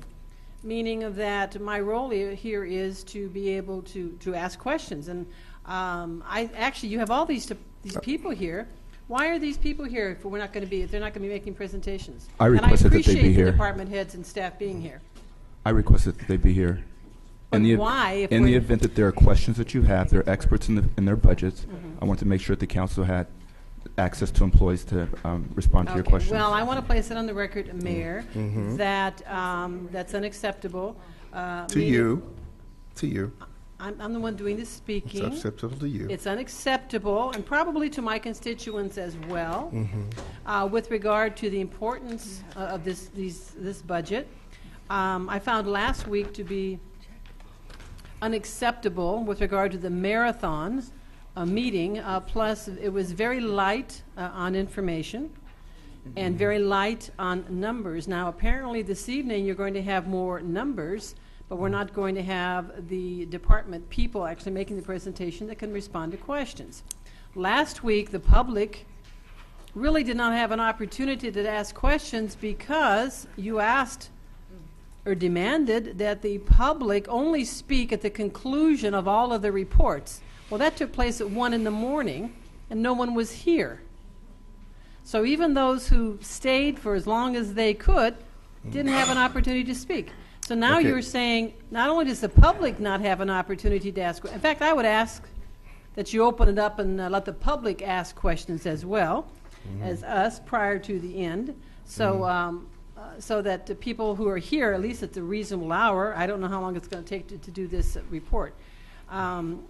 But I do think that the public should have an opportunity to ask questions. I certainly would like to ask questions, actually, as we're going on, because how many pages is this PowerPoint? 36 pages. Yeah, actually, it would be a better use of my time and the public's time to be able to pose a question when I see the question, as opposed to just a 5-minute whatever at the end. So, Mayor, I would move that the public, if they have questions, even if you want to wait till the end, which I don't recommend, but if you want to wait till the end of the 36-page presentation, members of the public be able to get up and ask some questions. And if you want to limit it to 2 minutes instead of 3, that's okay. At least it's something. So I would make that motion that the public be able to come up at the conclusion of the PowerPoint presentation by the city manager to make a comment or ask a question, and that they be allotted 2 minutes each.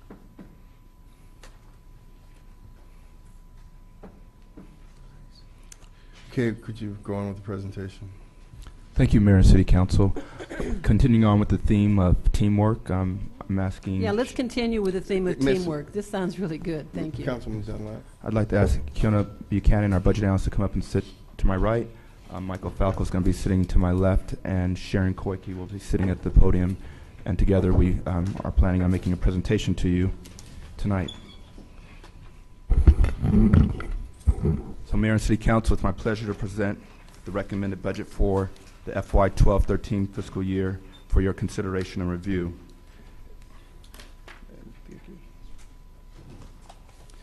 Essentially, Mayor and City Council, this is a status quo budget. There are no new programs included in the budget. The budget also includes a number of program service reductions that were required to keep the status quo budget. And you will see also, as we'll talk later on, that there are a number of layoffs that are required to also maintain a status quo budget.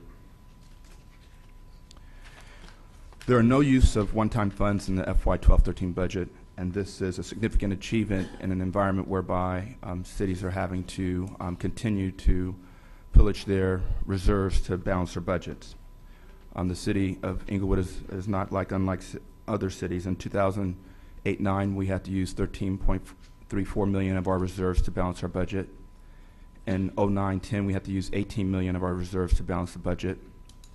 In FY 10-11, we had to use $2.69 million in our reserve to balance our budget. And it's anticipated that in 11-12, for this fiscal year, that we will have to use $2.5 million of one-time money to balance this year's budget. The major cost drivers that have impacted the budget for fiscal year 12-13 include the following: the expiration of the employee furlough. As you're aware, the furlough will discontinue as of December of this year. That will leave the city having to come up with an additional $2.5 million to balance the budget. And as a result, we'll be asking the City Council to consider laying off a number of employees in an equivalent amount to balance the FY 12-13 budget in the event that the furloughs are not extended by the bargaining groups, which have to be negotiated. In addition, we're also restricting the use of Prop A funds for police officers who work as transit safety operations during the year. Also, and which will cost the city an additional $1.2 million, as the general fund has to absorb that money that was formerly being charged to Prop A. In addition, our CalPERS costs are increasing by about $783,000. You probably have heard that the state legislature has approved some reforms to our PERS system, but those impacts of those changes will not take effect until sometime in the future, as they only apply to those employees who are hired after January 1st. And you will remember that the city did implement a two-tier plan, retirement plan. However, what's occurred there is that those costs will also not benefit us for some time, and our costs are still going up in the amount of $783,000. In addition, the city did a cost allocation plan, and you may or may not know, but these monies are used to spread the general fund overhead cost over a number of funds. Because the redevelopment agency was abolished that absorbed a lot of that overhead cost, the general fund is having to absorb that cost. And in addition to just the reallocation of the and looking at reviewing the numbers of the cost allocation plan, it was determined that the general fund should absorb additional money. So in total, it's about $600,000.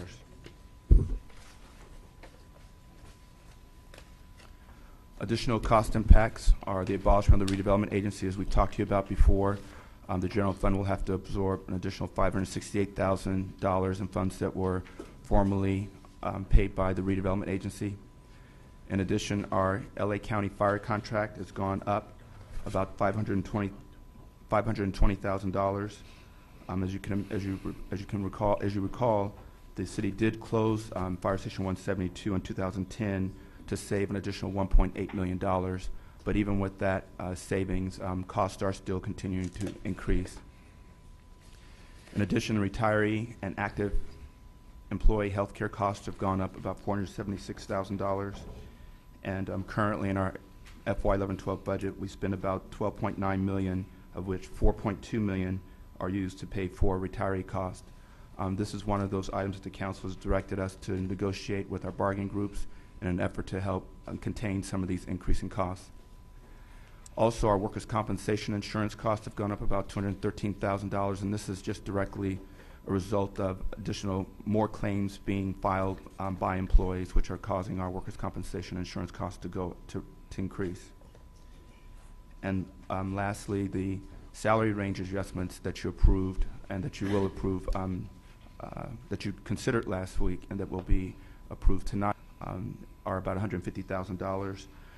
$150,000. Just for some background, we conducted two recruitments for finance director and public works director over the last year, and as a result of those recruitments, we were unable to find an employee or a director in those classifications that represented the skill set and experience that we thought the city was needing at this time. And so we went out, and it was determined that in order to attract the individuals that will be starting next month, we did need to increase the salaries to attract them to come to the city. And I'm very happy that we have, I believe that you'll find two quality department heads that will definitely help move the city forward as we continue with our challenges here in the city. In addition, this $150,000 in part is also associated with the increases that were needed when we adjusted the assistant city manager's salary as well as the city attorney's salary. And those increases were necessary in order to maintain equity among our top executives and their salary.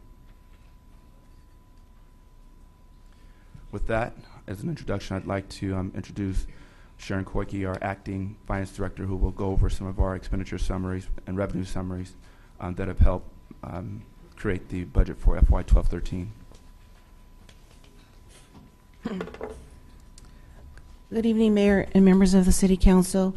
What I'd like to do for you is start out with the pie charts, but I just want to ask you, I'm going to move this slide, which represents our general fund revenues, down a few so I can start with talking to you about the total operating budget of $215 million. What you see before you now is a chart of the city's budget, the entire expenditure funding by type. And as you can see, in the blue over there, this is portion that represents our general fund. This portion over here is what is represented from our enterprise services, which represents water, sewer, and our sanitation enterprise funds. And you have CDBG housing over here, but I really wanted to emphasize to you, this is the portion of our entire operating budget that represents the general fund. The next slide is our expenditures by department. And again, what you have in front of you is, this is the portion that represents public works. Here is your police department. Here's your economic and community development section, and your other significant piece here is your capital projects portion of the $215 million operating budget. The next slide is the expenditures for our general fund only. Our general fund expenditures in the proposed budget are $82,997,000. What is significant here is to show you that this part here represents the police department, and this non-departmental piece right here is where you will find your fire safety contract. Our fire safety contract for fiscal 2012-13 is $10,750,000. That includes the increase that Mr. Fields just mentioned.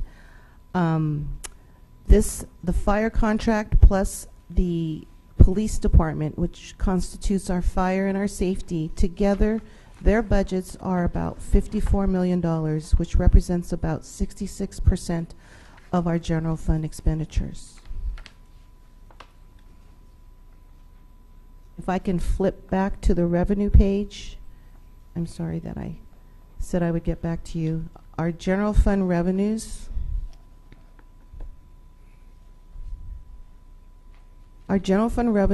for included in the fiscal 2012-13 budget are $927,000. And of our general fund revenues, what is significant here, I'm sorry, Mr. Frankel. What is significant here is there are four significant pieces of our general fund revenues. They represent property taxes, utility users tax, our sales and use tax, and our motor vehicle in lieu revenues. I'm going to skip forward 3 slides because now I'm going to talk to you about our proposed revenues.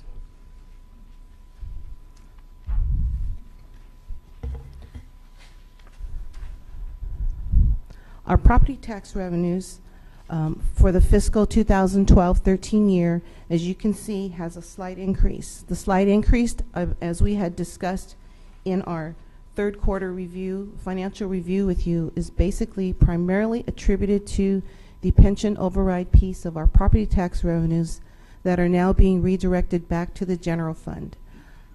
For the current fiscal year that we are in right now, we received about $1.5 million. We're anticipating on an annual basis moving forward, it's just going to be slightly below $2 million.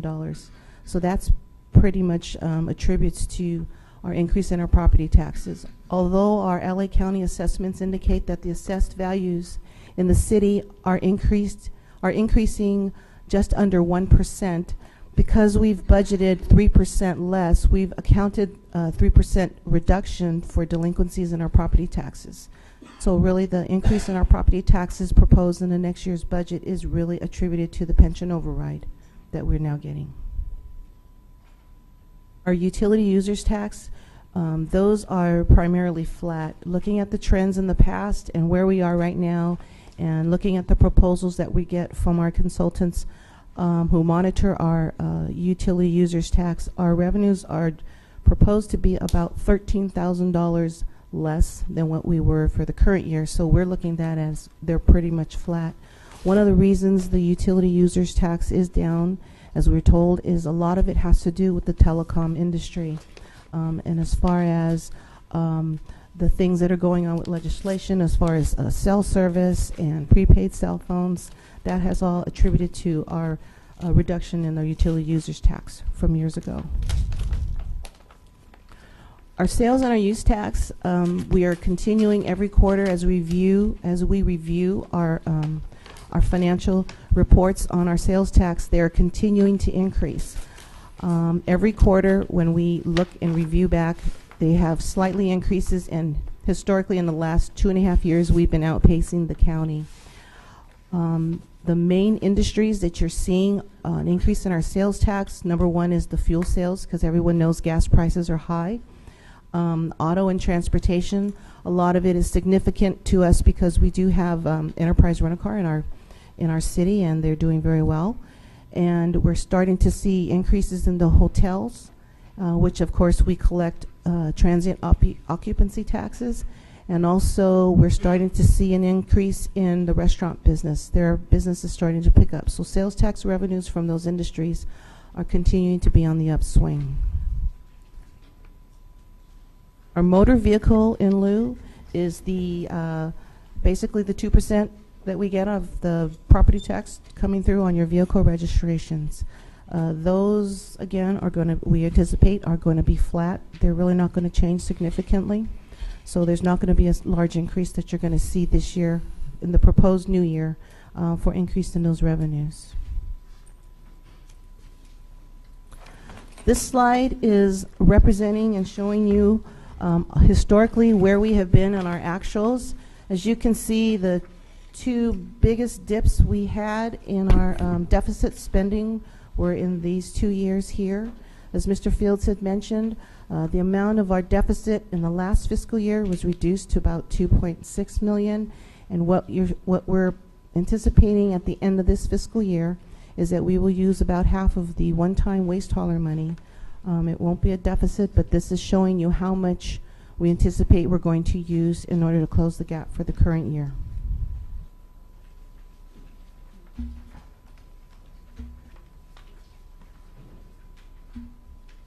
For our fiscal 2012-13 budget outlook, we're still looking at revenues that are steady and fairly flat.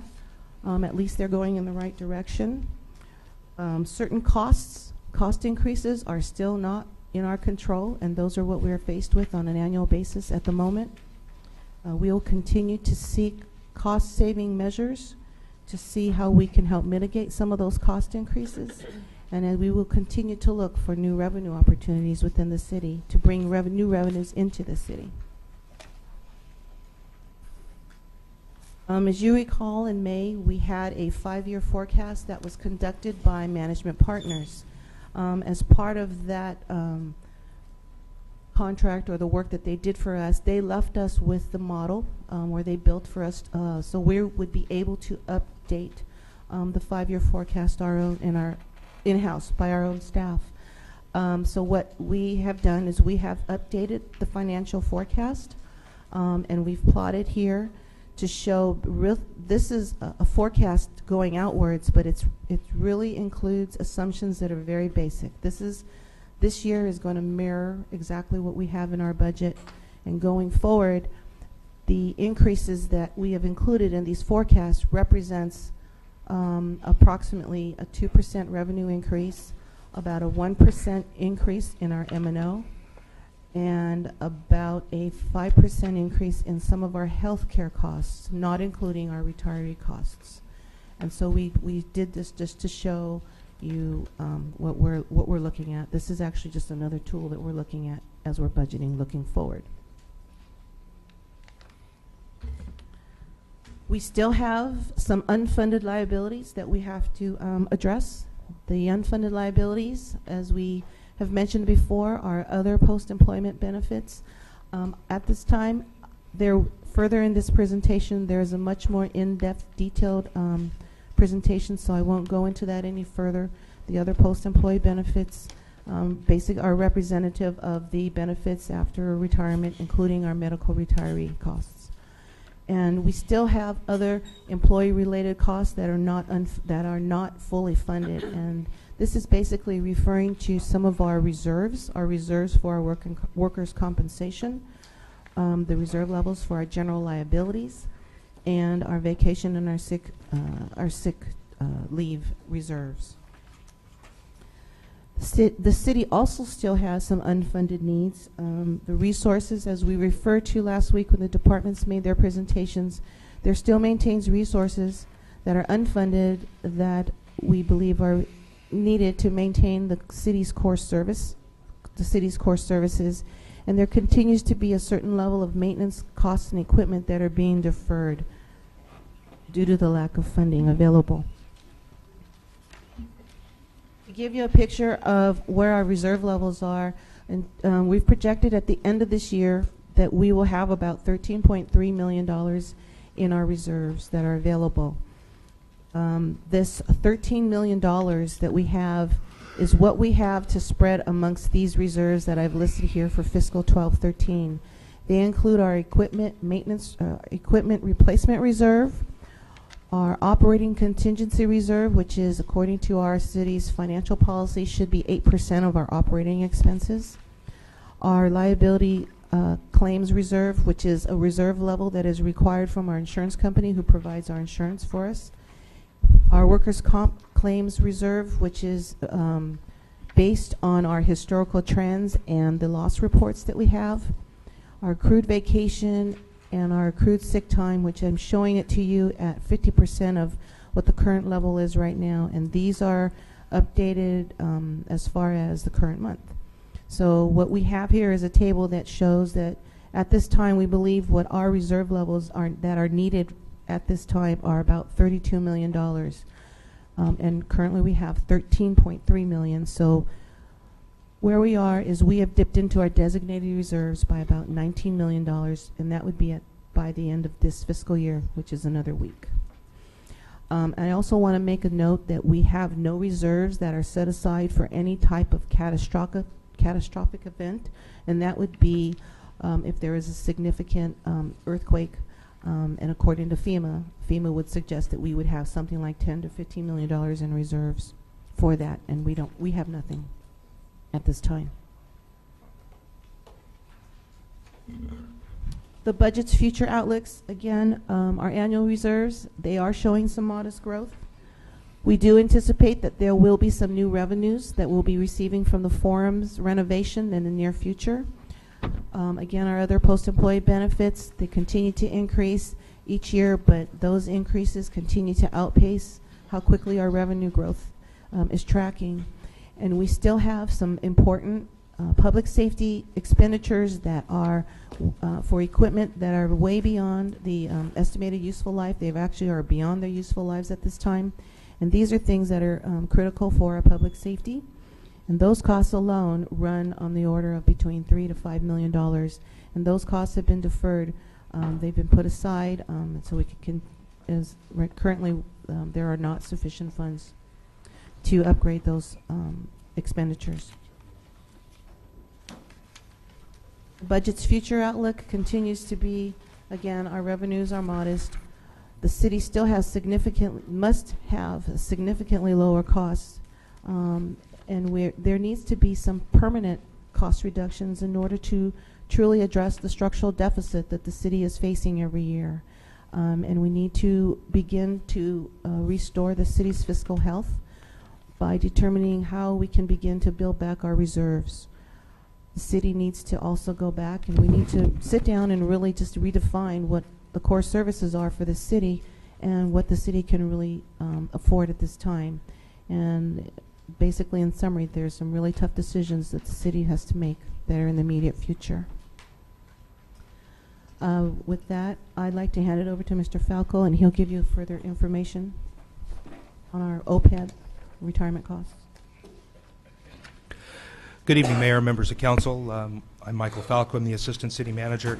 One of the things that I'd like to share with you this evening, as Sharon pointed out, she painted the picture that there are issues with the reserves, there are issues with the amount of expenditures that are ongoing, and I wanted to bring to light in some detail some of those. The first and most important is we consistently talk about retiree health care.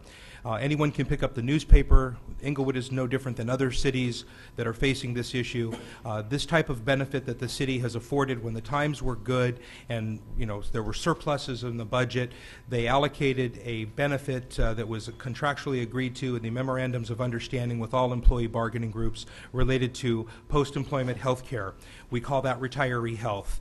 As Mr. Fields pointed out at the very beginning, the total health care costs of all active employees, that would be those of us currently working and those that have already retired from the city of Inglewood, cost this year $12.9 million. Of that $12.9 million, 33%, or one-third of that cost, is $4.2 million, is attributable solely to the retirees, and that is those people who have already retired from the city of Inglewood.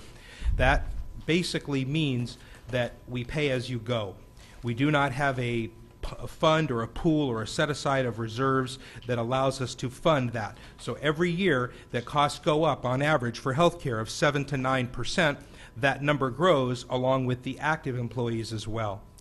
The difference is that the retiree pool gets larger as more people enter the pool. As people live longer and costs go up, that basically is a double whammy. So what occurs is that eventually that two-thirds, one-third ratio will eventually become a 50-50 ratio, and then eventually the retiree cost will exceed the actual cost of the active employees. And that will cause a number of problems that we'll see in just a moment. These costs are, and I underscore this, completely unfunded. We pay as you go. Every year, Budget and Finance comes to Human Resources and says, what is the cost for our health care going to be? We tell them, and then they have to allocate that amount in the budget, which means every year this particular number will increase. Just to give you an idea, what other jurisdictions have faced is the need to allocate a reserve account, if you will, for future medical costs for retirees.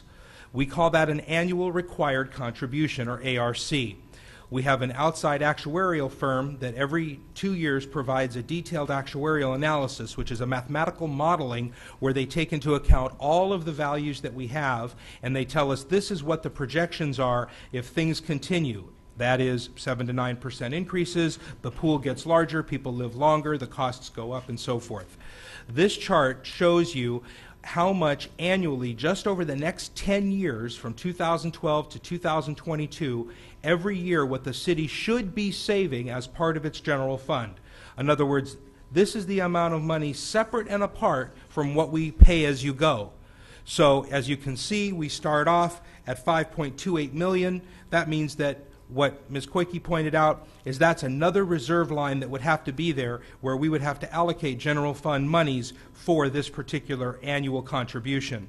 Then next year, $5.69 million, and increasing steadily, as you can see, and 10 years from now, it's $10.4 million.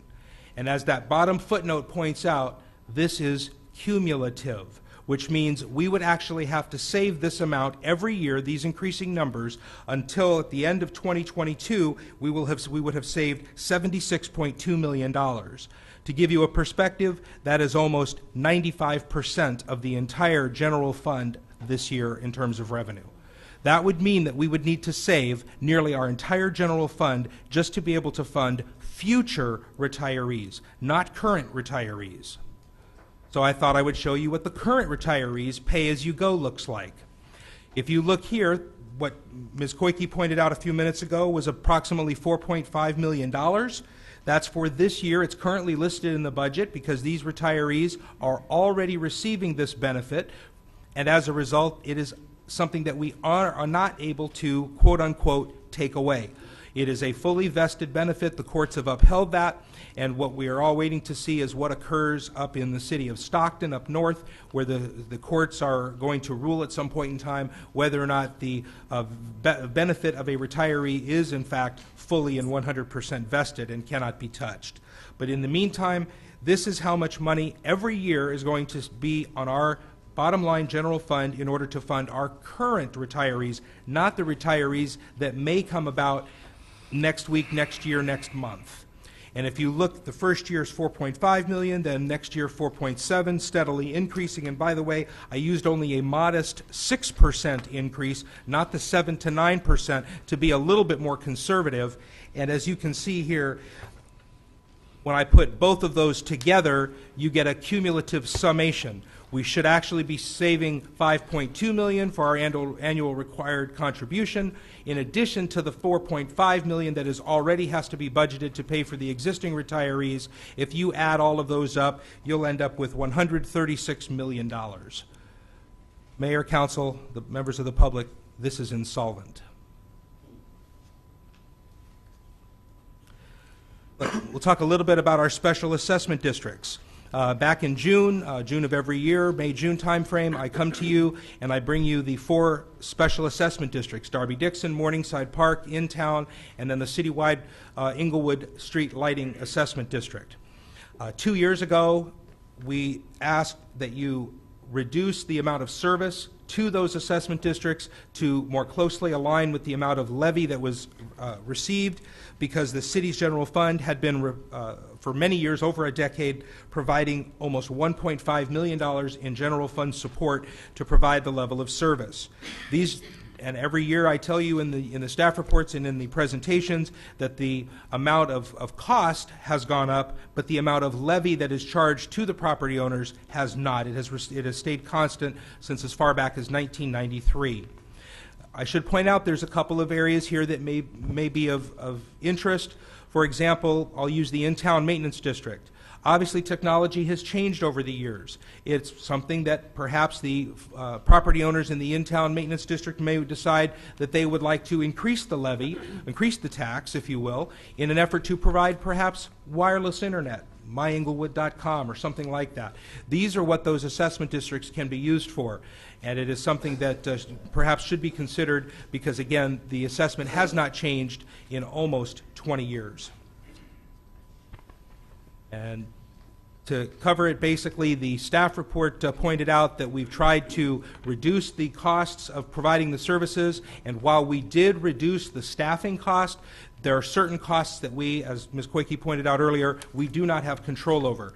For example, we don't have control over Southern California Edison and the energy costs, nor do we have control over those medical costs, the maintenance of employees, and of course, the other overhead costs that are associated with it. So even though we reduced the amount of staffing that would provide the service to those assessment districts, there's about a $775,000 impact to the general fund for these special assessment districts. So it's not a total removal of liability to the general fund. Talk about parking enforcement. 2 years ago, in August of 2010, the City Council directed staff to begin evaluating the potential of privatizing the parking enforcement, meter operations, and customer service options. We did that, and on January 24th of this year, we brought back to Council a feasibility study. That feasibility study pointed out that there was a significant potential to reduce costs as well as potentially increase revenue, which is something very different in this particular unit than in any other unit that we have seen in other jurisdictions that have sought to privatize their city employee-based services. The City Council directed staff to produce a request for proposal, which we did, and on June 13th of this year, we completed that RFP and we released it. On June 18th, 5 days later, the City Council voted to put a hold on the RFP, and so we recalled it, and we are waiting to bring that back shortly for discussion and re-release. In summary, that specific feasibility study pointed out the likelihood that there would be approximately $425,000 in salary savings, benefits, and operational costs associated with privatizing this unit, and an additional $800,000 in new revenue. The net impact of those two things together would be a $1.2 million benefit to the general fund. Currently, expenditures in the parking enforcement area outpace the revenue by approximately $500,000. That means that the amount of tickets issued and collected upon, is $500,000 short of what it costs to operate that division.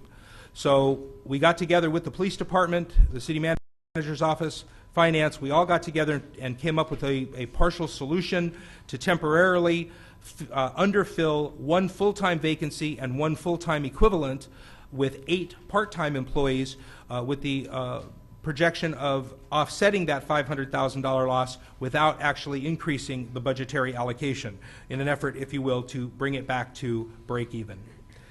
And at this point, I'll hand it over to Mr. Fields, and he can continue with the organizational issues. Thank you, Michael. Councilmember, Mayor, and City Council, there are a number of organizational issues that I'd like to highlight for you that are included in this budget. We've already talked last week about the departmental restructuring, wherein we're going to have the assistant city manager / CFO now oversee the public works director, our department, finance, RSI, housing, and CDBG. In addition, the management of the waste hauler contract, as we talked about before, we're going to be moving that the management of that contract back to public works. But also, in addition, my deputy city manager will serve as my liaison to the Public Works Director to help manage that, continue managing that waste hauler contract. We also have a number of reclassifications. We received about 60 requests from employees for reclassifications. 21 of those 60 were recommended by the Human Resources Department. However, at this time, I'm recommending that those reclassifications be placed on hold in light of two factors. One, the pending layoffs, and two, the need to find additional monies to fund those reclassifications. In addition, the merit increases, the city has had a history of only budgeting for merit increases for SEIU and IPOA. The reason why we've been able to get away with only budgeting for those two bargaining groups and not the remaining 4 is that our budget has had flexibility in the past, whereas at the end of the year, we could pay for those additional merit increases with savings at the end of each year. Because our budgets have gotten so tight at this point, I'm recommending, and it's included in this budget, that we set aside the cost for all merit increases in the budget, because I think it actually reflects better what our cost operating the city will be or is. And lastly, our waste hauler community liaison positions, we also talked about that last week. And what we will be doing is transferring those down to Public Works, and they will be assisting, as we mentioned, with waste hauler related duties. What's key about these two positions is that they are both bilingual, and they will be able to help staff really outreach to the Spanish-speaking community to make sure that they're aware of all of the recycling and other waste management issues that the city has. With that and all the things that you've heard tonight from Michael and Sharon, our shortfall proposed in this FY 12-13 budget is about $4 million.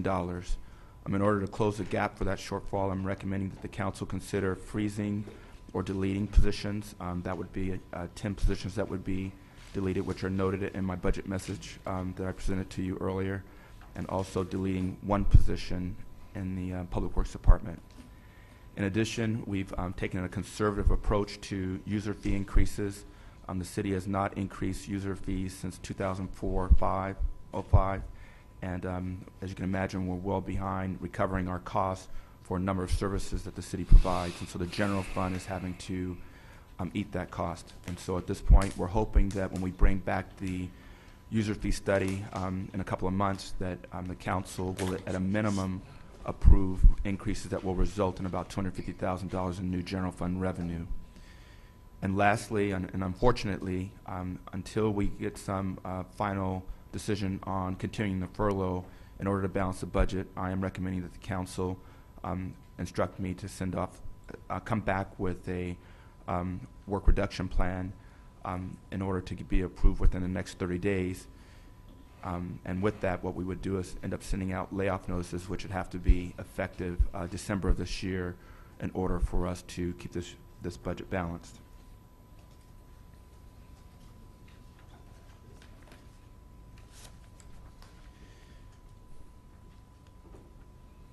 In closing, there's a lot of bad news in this budget, but it is balanced. But things are getting better on some level, as Sharon Koike has discussed earlier. We do see a positive trend in our revenues. Things are flat or growing incrementally. It's a direct adverse to what has been happening over the last 5 years, in which revenues, we were seeing a constant decrease in revenues. So having our revenues flat or increasing incrementally is something that we can use as optimism as we move forward.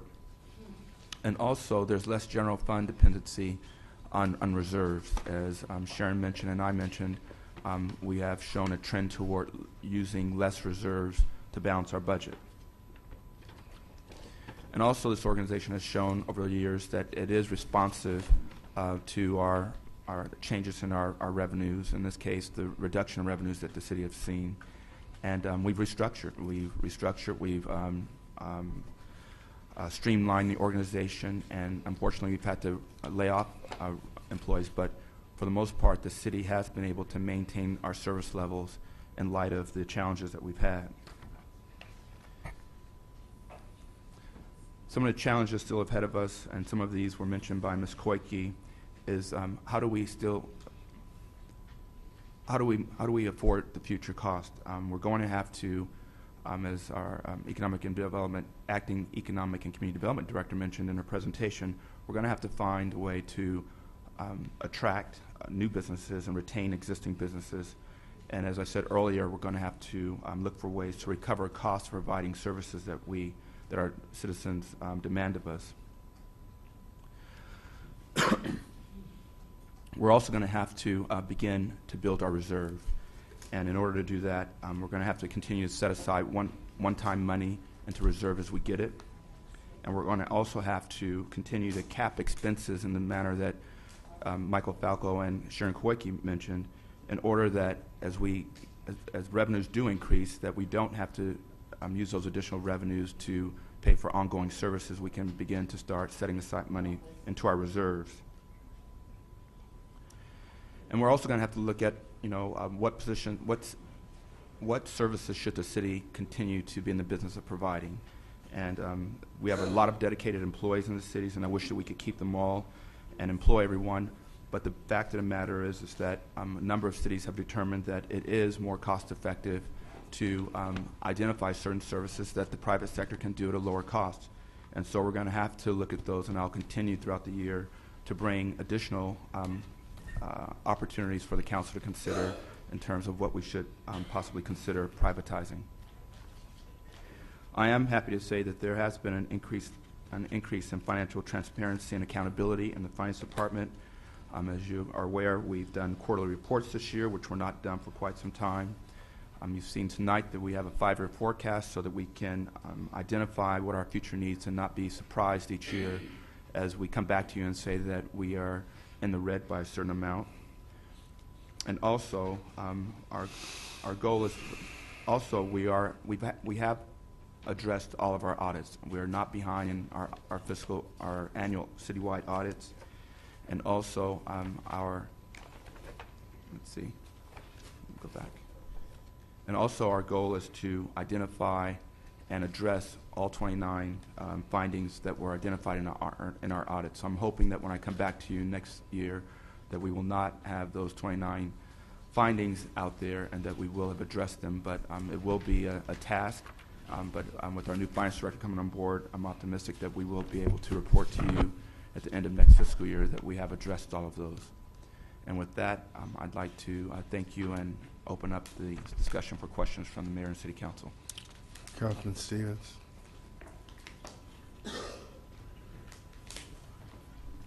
Mr. Fields, I'd like to ask you a question. Just, is the person sitting next to you, is she a new employee here, City of Inglewood? No, Kiona Buchanan has been with the city for quite some time. She's behind the scenes for the most part, but she is one of the key staff people, along with Yolanda, who's sitting out front, that assist us in preparing the budget. And so I've asked her to sit next to me because she has a lot of the answers that some of the questions the council might ask. Okay, so, Mr. Fields, you mentioned that we're going to start doing Latino outreach, Hispanic outreach. Was that correct? That's correct. Okay. How did you make a determination that, and what exactly? How do you define that? So there are a number of residents in the city who are Spanish speaking only, and like I said earlier, a lot of the material that we send out is in English only, and so this is an opportunity for us to, as well as we're out in the community talking to English speaking residents, we have employees who can both communicate to both English and Spanish residents regarding either special projects or programs that we have with regard to our waste management program. In regards to our waste management program? Right. But you could have spent that money on other employees, couldn't you? That money does not have to would not have necessarily had to be spent for that. Well, they're not just specifically going to be just targeting refuse, because if that was the case, you would have no control over that, right? They would be hired by Republic. No, right? The funds that we're using will not be general fund monies. They are monies that are coming. I understand that, but that's not my point. Right. My point is that dollar amount, you are in control of the spending of that money. That's correct. That's right. So you could have used that on employees in public works. You could have used that on people maintaining Market Street to pay their salaries. You could have used it for that. Now, here's my point. Ramon Quinones. Last week I asked you the person's name who was the second person on the budgetary list that worked in the mayor's office. Ramon Quinones. That was him. That was who it was. Now, you know who he happens to be? He works on political campaigns. Yeah, and he worked on Mayor Butts' campaign. Well, that's not how we make our decisions for employment here. So now, I got another one for you. Sergio Hernandez, he was listed along with Jaime, who works with Councilman Morales, as working under Councilman Morales' budgetary tree. And now you're burying them. You removed them, as Mr. Brown said you were going to do, the last meeting, inside sanitation. You see, I mean, this smells. Just that component of your budget. Now, Mr. Fields, let's go back. Ms. Koike, I have another question for you. When we're talking about page 17, if you could bring up page 17, please.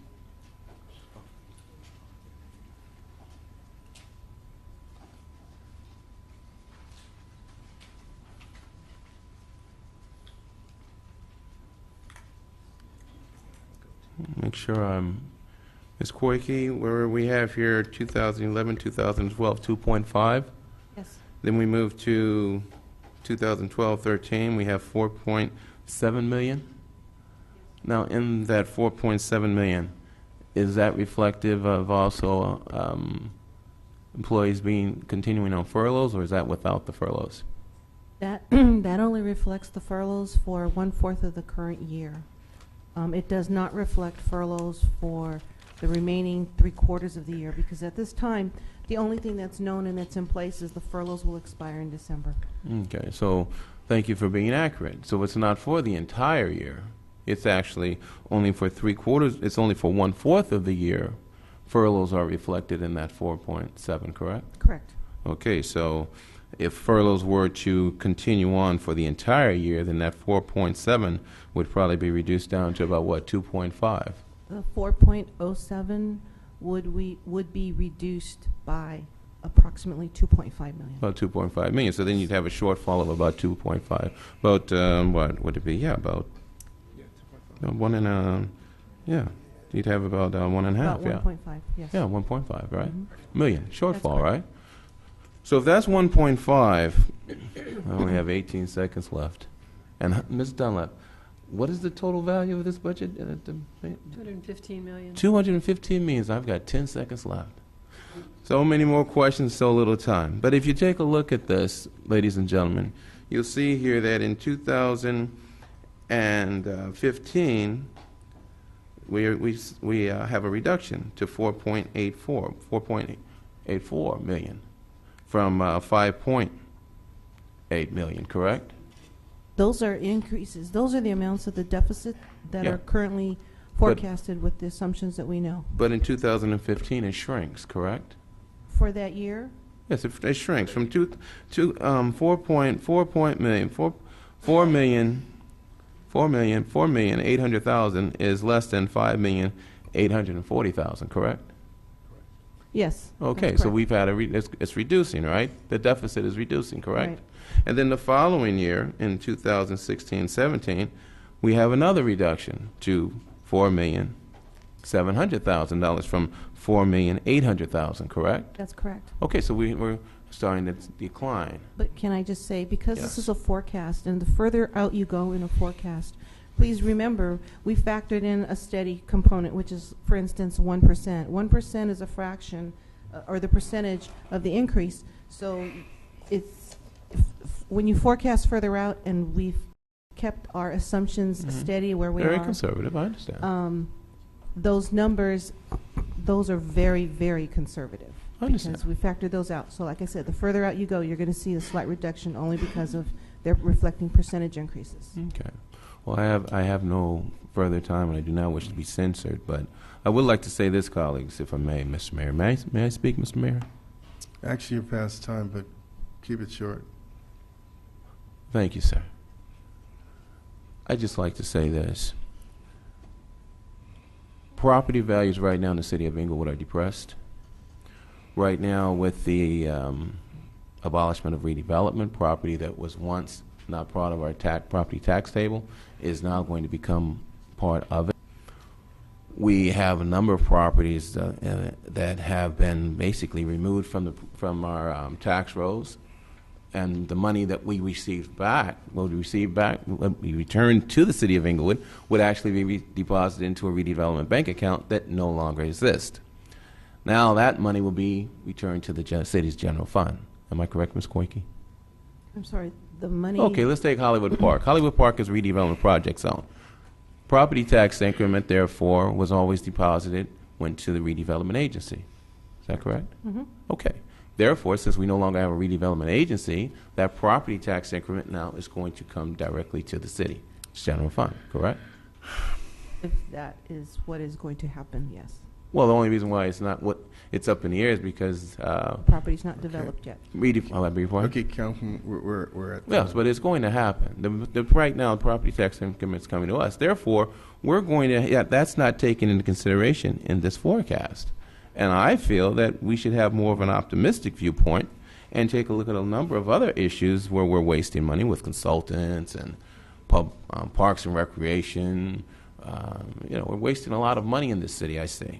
And it only takes $100,000 in order to amount to $1 million. So I think I've seen enough waste in this city that we can at least close this gap. So with that, I'll conclude. And thank you. Councilwoman Dunlap.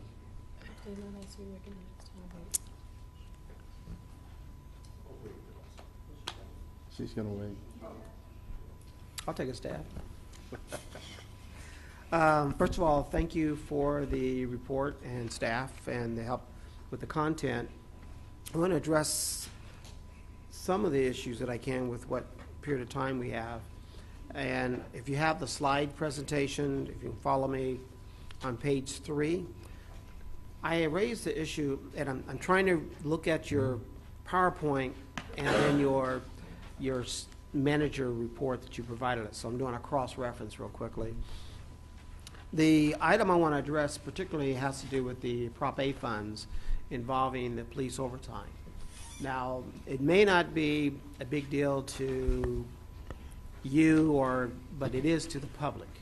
And my concern is the police officers that they're referencing right here are the ones that actually get on the buses down by the bus stops, etc., and actually they help, should I say, ensure the safety of the riders, public riders, as well as those waiting to get on the buses.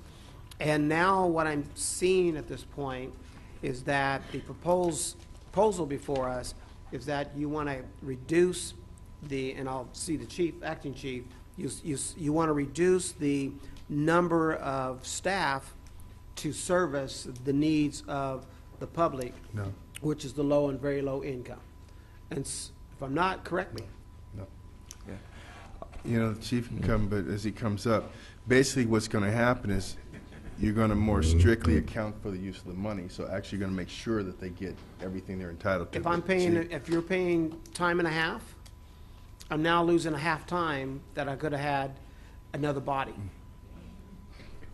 The way that Prop A money works is those officers are hired or deployed additionally along those lines that you indicated, and along all the major thoroughfares and into the adjoining areas of the routes.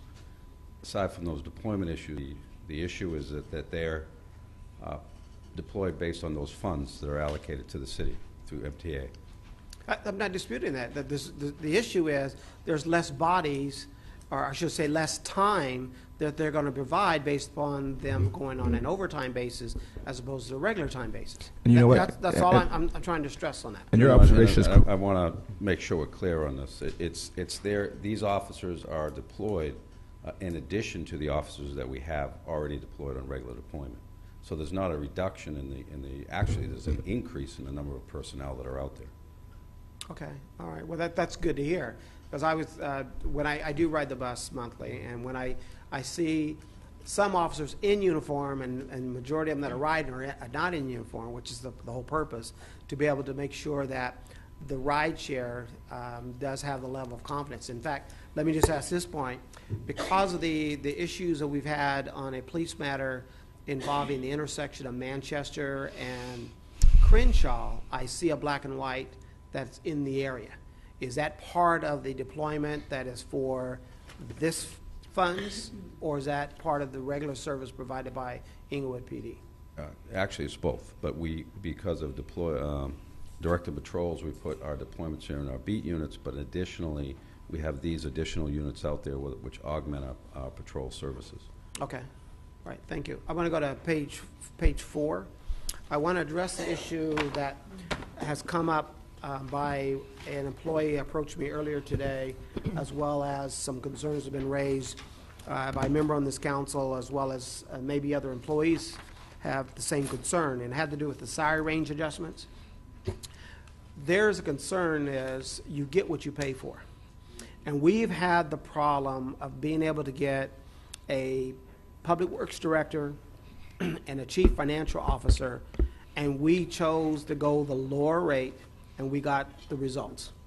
We're now going to pay what is the market rate, or close to the market rate, and our goal is getting the quality service that we need. And particularly when we're talking about having a chief financial officer, which is very critical for us to make sure we have the budgets done.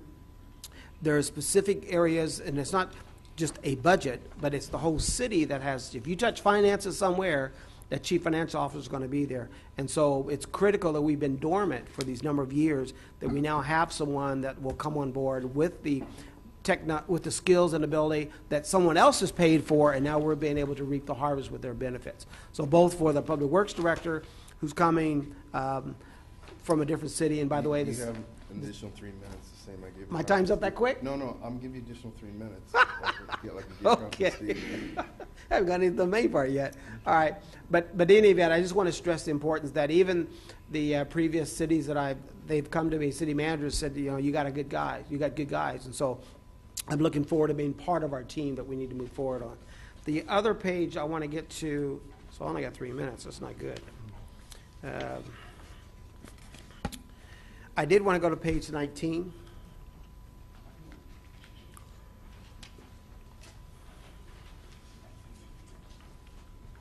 And on page 19, we're talking about the general fund operating reserves.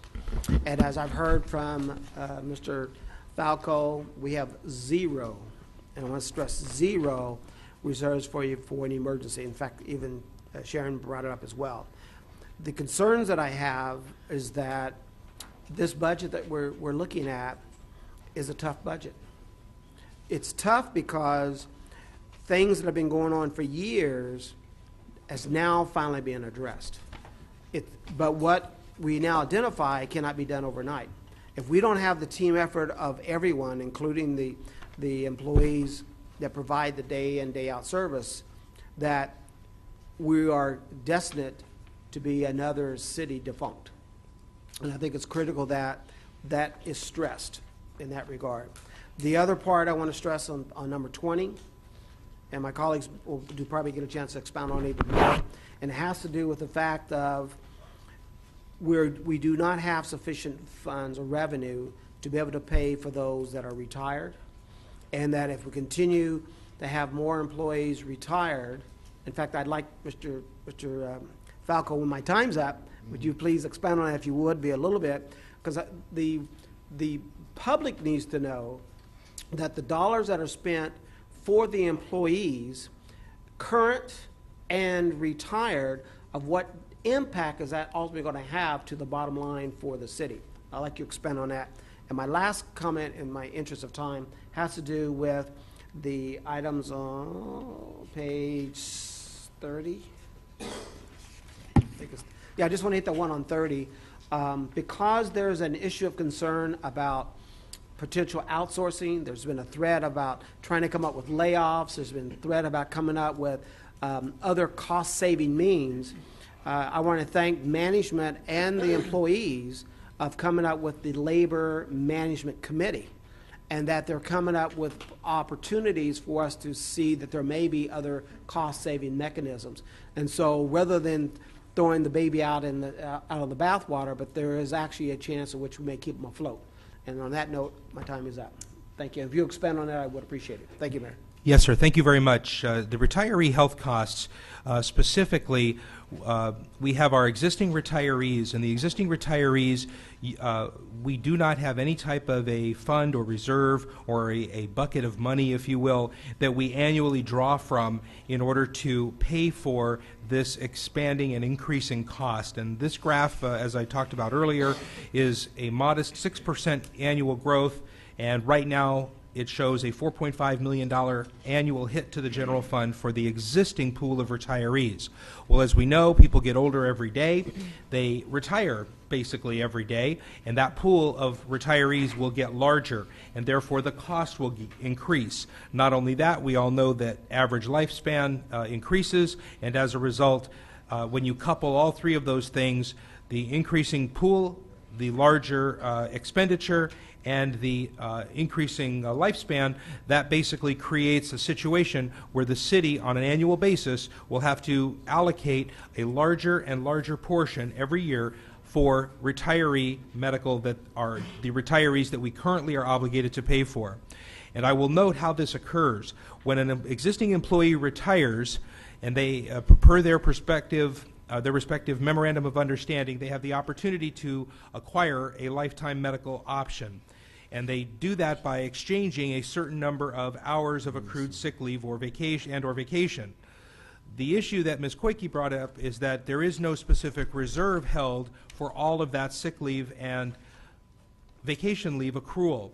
Even though we have to pay it out as the employee leaves, whatever's left over, all we're really doing is canceling that unfunded debt by saying exchange, say 800 hours. We just simply lop off the 800 hours. Fortunately, we don't have to pay it, but what we're really doing is paying for it over time, as this particular graph will show.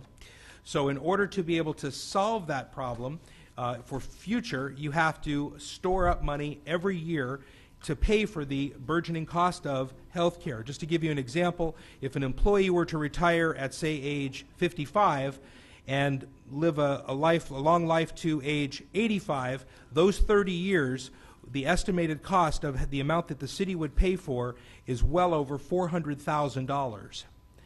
That would be the amount of money just for that one particular employee over that 30-year lifetime. That is why these numbers are so dramatically large. And the sum of what we would be required to store for just the existing employees today, forget those that are already retired, is in excess of $76 million, which is our entire general fund. Which means to the public, no public service. Which would mean exactly correct. You're welcome. Any other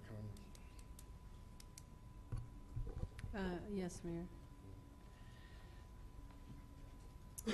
Please, Councilwoman Dunlap. Yes, actually, Mr. Fields, on page 16, it talks about looking for new revenue opportunities, but I'm afraid I didn't see any evidence of that. The city employees brought to us a plan for bank-owned properties, blighted properties, a fee schedule to generate a great deal of revenue. I didn't see that reflected here. Plus, at the budget report last week, it was stated very clearly, because I posed the question, and there is no longer even a staff person working on that. And that was stated very clearly during the meeting. So I'm very concerned about that. Secondly, another idea that's been brought up to us in the last couple months about increasing revenue would be with regard to reducing our bank charges. That was brought up by the management partners, of which I have the report here. They mentioned that. I don't see that reflected here as something we're doing to decrease expenditures. And also, they also referenced charging some of the debt service for the Civic Center debt for water, housing, and solid waste, which is approximately $750,000, for us to be charging that to those departments and take it out of the general fund burden. I don't see any reflection of that, and this budget is not properly put together until we have all of these things considered. And actually, getting back to management partners, considering the fact that they said we're going to have a deficit of over $9 million, I really don't quite see how you have this budget balanced, because they just did this analysis for us in May. So I'm very concerned about the discrepancy between the reports that I'm getting from you and the report that we got from them. And I also want to say that we need to restore our general fund contingency, which is 8%. It's our policy for reserves. We haven't done that, and we need to do that. That's very, very critical.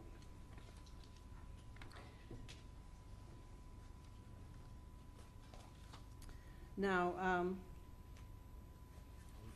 I'm hoping that these comments that I made, especially with regard to the Civic Center, it's the largest single amount, that will be brought back in a report to us at some point in time.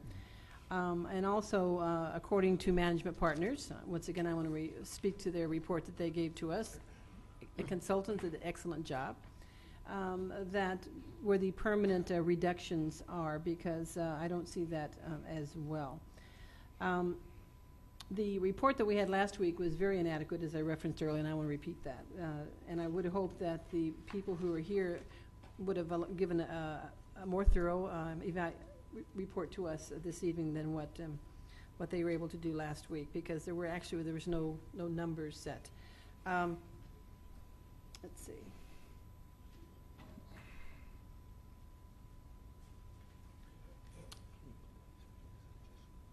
With regard to the reorganization plan, Mr. Fields, last week you stated that 2 employees didn't work up here, didn't work for you, and actually they do. In the new budget, they're being moved to Public Works. But the names that were referenced earlier, They do actually work for you under Mr. Darrell Brown. So I'm very concerned about this council being misled with regard to these employees. Now, I want to state that I'm not an accountant. That's not my background. And I do rely upon you, Mr. Fields, as the city manager, to put forth the budget for this city. I'm disappointed that you chose not to have our new chief financial officer review it or take a look at it or even work on it when he could have. Of course, I think that was actually a decision of this council not to have that person on board with their expertise to assist our staff.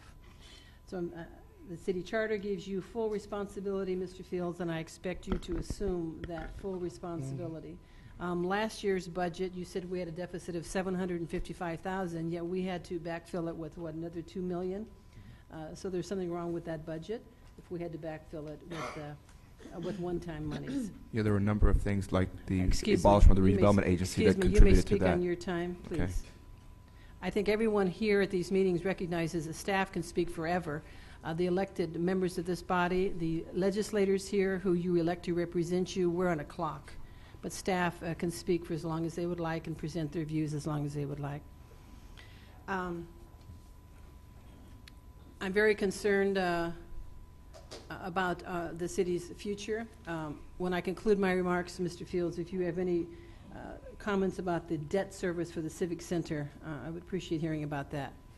I think most everyone in the audience knows that my profession prior to being on the City Council was as an elementary teacher, and I would like to relate to you a story that you might have learned in elementary school. Would you like the 3 minutes? Yes, I would.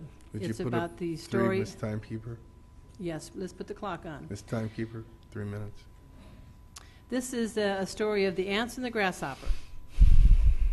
During the summer months, the grasshopper played and made no provisions for the winter.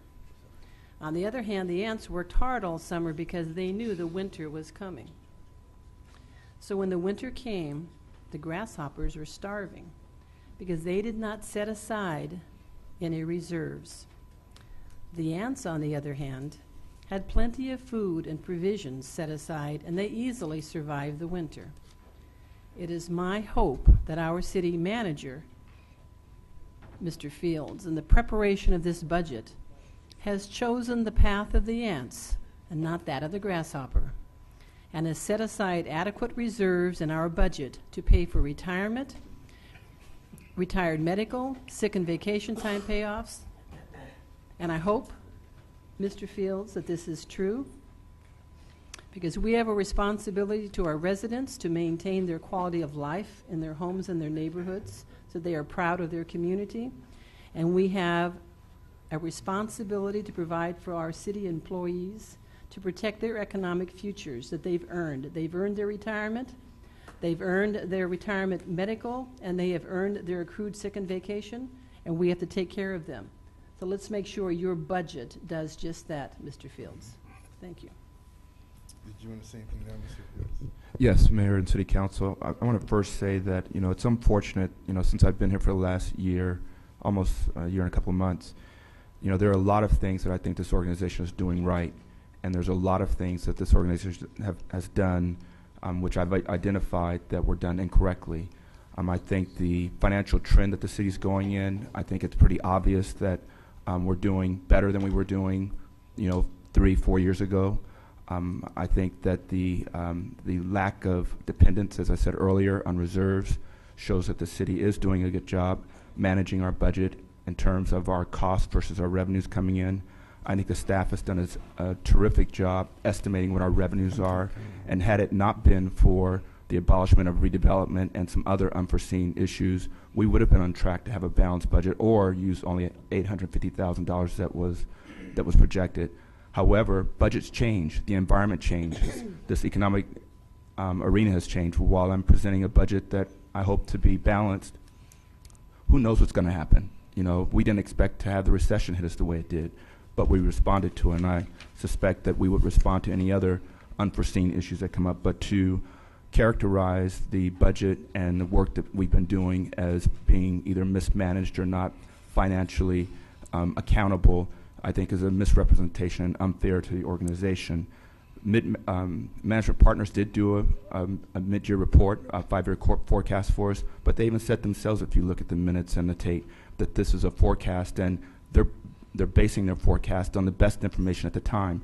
Things have changed over the last 6 months, and so things have gotten better in a certain regard. So no, we don't have a $9 million shortfall, and I'm confident that right now that our projection for a $4 million shortfall is accurate to the best of our knowledge right now. So to again state that somehow we're not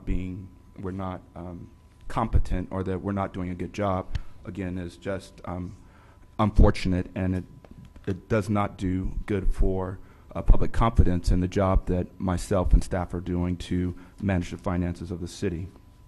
One suggestion that you made is something that Management Partners did look into, and it's something that we are looking into, is the issue of spreading the cost of the Civic Center payment, bond payments, to other funds, and that's a great idea. It's an idea that was brought to our attention, and we will be working on that, and to the degree that we can reimburse the general fund in any way for costs that could have been charged to other funds, that we plan to look into that. So I think it's about how you present it, and as someone has said last week at our council meeting, we are a team. We're not looking to be antagonistic with the council. The purpose for presenting our budget is to get ideas. If I forgot something, if staff has forgotten something, why not present it in a manner that it's can be received as a support as opposed to a insult to us because we may have forgotten about something.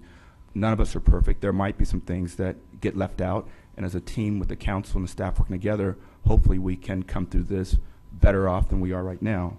But I think it's all in the matter of how you approach it, and I don't appreciate the mischaracterization of the work that we're doing. You also mentioned the issue of the employees. You said they work for me. They do not work for me. I know what employees work directly for me. Those 2 employees, if they work for me and they work for Daryl, I would have known their names. Those employees did not even work on my floor. So to say that they work for me, and I think you know that, to say that they do work for me, it's just you're trying to, again, give the public and your fellow council members the impression that somehow you're being misled or that the community is being misrepresented unfairly, and that's unfortunate that you choose to do that as well. We are looking at, and as our city treasurer said numerous times, we are looking at our bank fees, and we will be going out to an RFP to do that, and so that will be happening. And lastly, and you did correct yourself after incorrectly stating it, I did not make the decision not to bring on our CFO at this time. The council had that direction, and they could have directed me to bring that person on.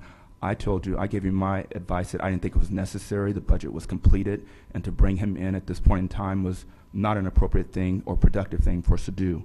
And so that's the truth to that matter. So if I missed any of your questions, you can ask them. I'd be happy to answer them. I tried to take notes to the best of my ability. If I may, please. Actually, Okay. No, we're not going to go back and forth. No, Your just time, one- no, ma'am, your time is up. Well, let's make sure, I will not respond to his misrepresentation. Okay, that's fine. Which is not his role to sit here Well, and... no, actually, your time is up, please. But actually, when Councilman Franklin asked questions, you allowed They him. did it on his time. No, They when did his it- time they was did it- over, no. all the audience knows his time was over. Well, and he asked the question. And he spoke and he no spoke, further. And then And he that's not true. He spoke did. no He asked him further. questions. But that's Well, fine. You don't that's have to thank treat you. everyone here the same. Councilman That's fine. Morales. Thank you, first of all, to staff for putting this report together. It's definitely, while it has a lot of bad news, it's actually an improvement of what we've seen in the last couple of years, which is extremely important. But what I want to really stress is the fact that we're looking at our reality here. Our reality is extremely difficult to accept, and that's why the decisions that come along with it are equally difficult. The difference between us and cities that have filed for bankruptcy in the last 18 months is the fact that within the last 18 months, we've made significant difficult decisions, very unpopular decisions, or we would be in an equal state. You know, what Mr. Falco was pointing out in terms of the pay-as-we-go thing, he's basically saying, look, in order to be able to afford that, we got to be able to put away $5 million a year set aside to invest in order to be able to pay for those folks that are retired. We're not even counting the ones that are going to retire this year, next year, the following year. Correct. Stop me if I'm wrong. But the truth of the matter is that means $5 million extra dollars that we have to collect this year, aside from all our bills, put it aside. Then $5 million next year, put it aside, and that's if nobody else retires for the next few years. So that's like impossible for us to really look at as an option for us right now. We need to address this issue to the point where we can look to the future and save the city from going into some sort of very difficult financial position.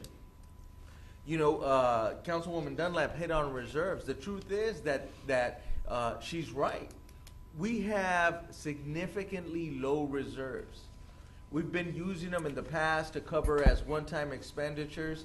You know, this actually is a promising budget as far as, you know, from the time we've been here, and correct me if I'm wrong, Councilman Franklin, but we've been using one-time funds. At the beginning, I think we were selling certain properties the first few years we were here in order to really cover the budget. That exercise stopped in terms of selling our property in order to do that. So things have moved progressively.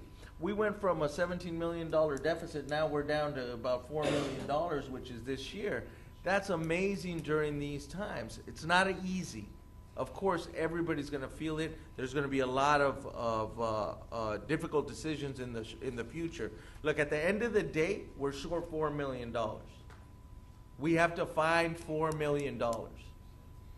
That is anticipated in terms of, you know, certain conversations, certain negotiations that are going on with our working groups, and it assumes that the furlough that currently exists is going to go away. So we have to assume it until there's an agreement.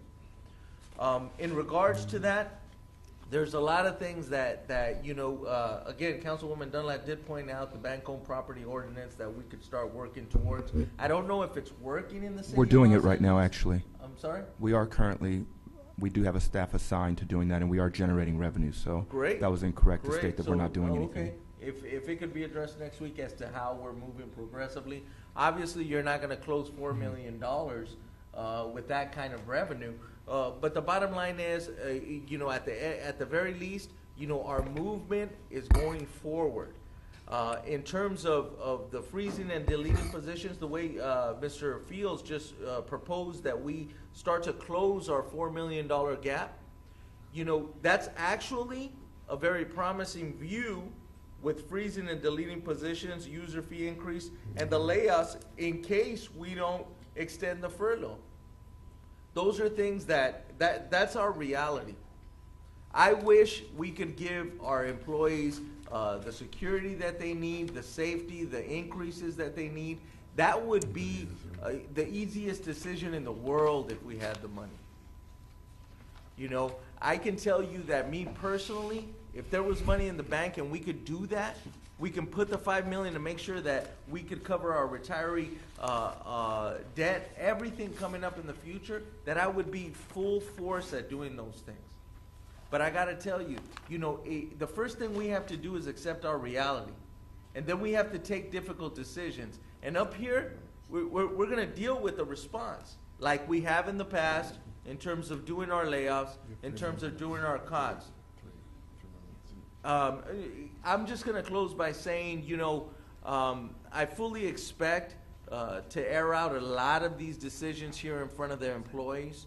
I want to open my door to every employee who wants to come in and talk to me. You know, it's one of those things where, you know, if nothing else, we can express where we're coming from, what our view is in terms of really the numbers we look at versus with the decisions we have to make. And it's a significant responsibility that is not easy and is not taken lightly by any of the five of us, whether we view the problems differently or not. So those are my comments, and I once again, I appreciate staff really coming forward with a clear view of what our budget looks like. Thank you. Okay. You can start me over now. Madam Timekeeper. Start the clock now. I want to go back to the Councilman Franklin's issue. It's a very good issue about the Prop A funds, and this is very significant, this 1.25 million. Before, this was lumped into the general fund, and these duties were done by officers that were on straight time, but they took the equivalent of 10 officers away from routine neighborhood patrols. In addition to that, we could not audit the time properly for the county to prove that those officers, since they're lumped in with the general patrol force, were working on Proposition A restricted activities. By doing it this way, we increase our street patrols by the equivalent of 10 officers. I think that's very significant. Secondly, I want to go to the discussions that we're talking about, the grasshopper and the ant. In 08-09, we spent $13.34 million of reserves to balance the budget. In 09 and 10, we spent $18.37. Since that time, the deficits have been 2.69, 2.5, and currently 4.07. Now, Mr. Falco, when we talk about lifetime medical, it really isn't just $5 million a year. It's $5 million a year escalating to about $10,400,000 in year 10. Is that right? Yes, sir, it is. And then to pay for the employees, the 409 employees that are already out there that we pay their medical and a dependent, it's $4.5 million today, escalating to $7.6 million.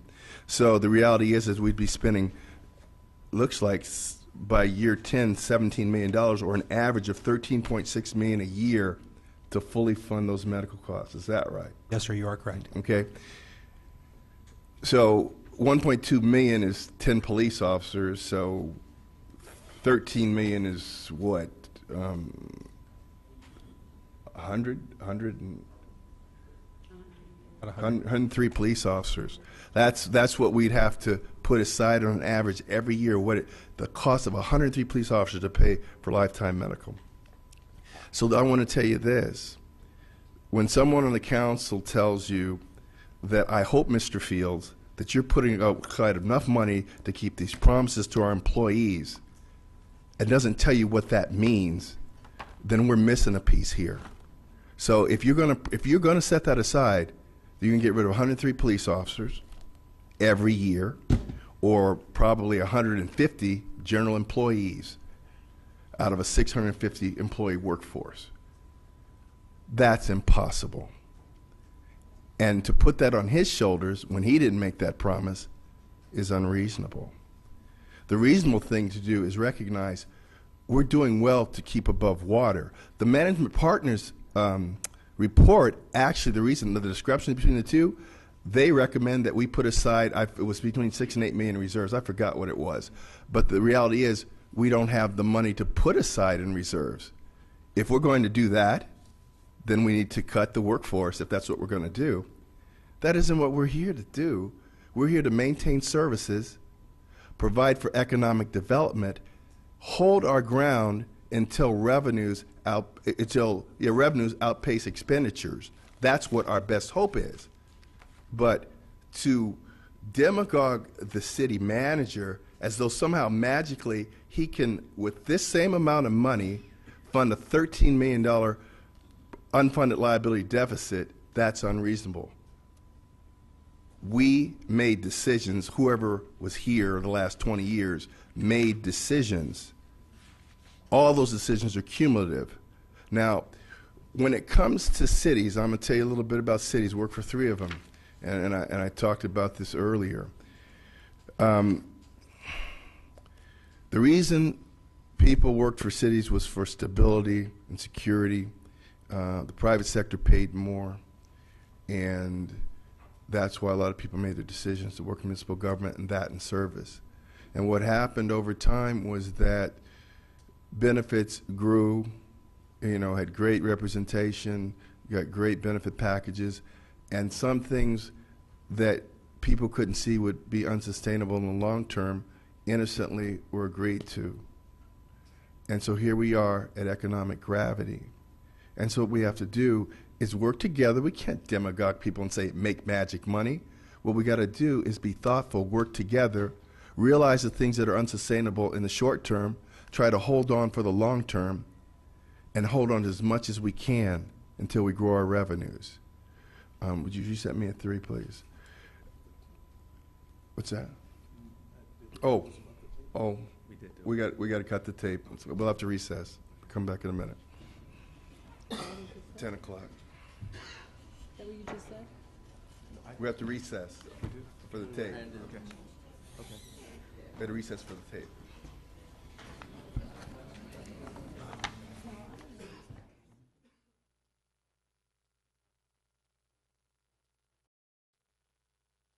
My comments, and I want to make it very clear that anyone that tells you that we need to set aside a contingency and at the same time says pay employees everything they're promised and then not lay anybody off,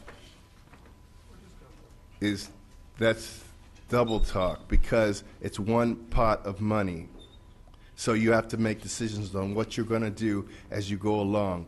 That is not Mr. Fields' responsibility. Anyone that wants to say keep a $8 million reserve has to be part of the solution that's going to say what 50, 60 employees we're going to get rid of to make that happen. We need to be a team, and we need to be realistic. We don't need to posture. We need to have realistic solutions, realistic collaboration. We don't need to destabilize confidence in the staff, the administration, and your government. That's enough of that. Aren't you guys tired of that? Yes. I mean, that's what $18 million deficits are about. Yes. Everybody posturing, doing things so that they get reelected, allocating money because this will make this group of people happy. Aren't you tired of that? Yes. So why don't we get to the point where we're working as a team, making shared sacrifices, doing the best we can to hold on until we grow revenues, and just cooperate. We have done very well in reducing our deficit so far. We are not at a point where we can put aside contingency money. That's like somebody telling you, well, you need to save 10% of your income and your expenses are 5% more than you make. You can't do that. So that's where we are. We're treading water right now. That's better than a lot of cities are doing that didn't face up to their problems. So I want to thank Mr. Fields, Mr. Falco, Sharon, all of our budget team, everybody that's worked so hard, and our employees who continue to sacrifice. I mean, this isn't easy. I mean, they've had 10% furlough reductions like forever. Some of the people that were here, 140 positions over the last 3 years, aren't here anymore. There's been a lot of sacrifice.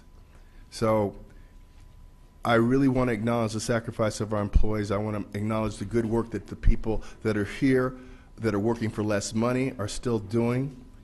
And I want to see us stop focusing on everything that went wrong in the past and looking forward to what we can do right in the future. Madam City Clerk, do we have to make a motion on this? No. It was just direction given. Oh, so we'll bring it back next week. Okay, 01. It's the salary ordinance for 2012-2013 fiscal year. Is there a motion to waive for the read? So moved. Second. Madam City Clerk. Councilmember Stevens. I have a comment. Okay, now, this salary ordinance, Mr. Fields. Just to wait for the reading. Oh, excuse me. Still speak on it I if can you still want. speak, right? For heaven's sake. Mr. Fields, I have a comment, and I do not understand why my colleagues are so fast to just simply move this forward. But I'm going to ask you a question. Mr. Fields, this salary ordinance here is based upon your new structure, correct? It's based on hiring. Yes, it is based on a new structure. You're going That's to correct. have 2 assistant city managers. You're correct. And you're going to make our CFO a city manager. An assistant city An manager. assistant city manager. In years past, when Paul Eccles was here and Doug Ayers ran in the past, operated this city, though I wasn't here then, but I did see Paul Eccles operate. He had one assistant city manager, and that was Norm Cravens. Norm Craven's responsibility was to deal with all public issues, if it was to see the space shuttle, whatever needed to be done. He was that individual. All department heads answered directly to Mr. Eccles. And that's how they run it in Newport Beach. That's how they run it in El Segundo. This is how they run it all around. What you're doing here is now you're elevating the CFO to an assistant city manager position, which is unnecessary. He should remain a CFO, and I'm going to tell you why. If you move him up to an assistant city manager's position, then what happens is now we've got two problems. Number one, we have an assistant city manager that gets a bump up in pay. That's the first thing that happens automatically by city charter. Now you've created dissension amongst our employees who have already decided they were going to go on furlough. That's the first problem we have. The next problem you have is that because the person gets an increase in pay, now you create these straw men who basically, Mr. Fields? Mr. Fields? Clarification on time. How much time did they get? 5 minutes.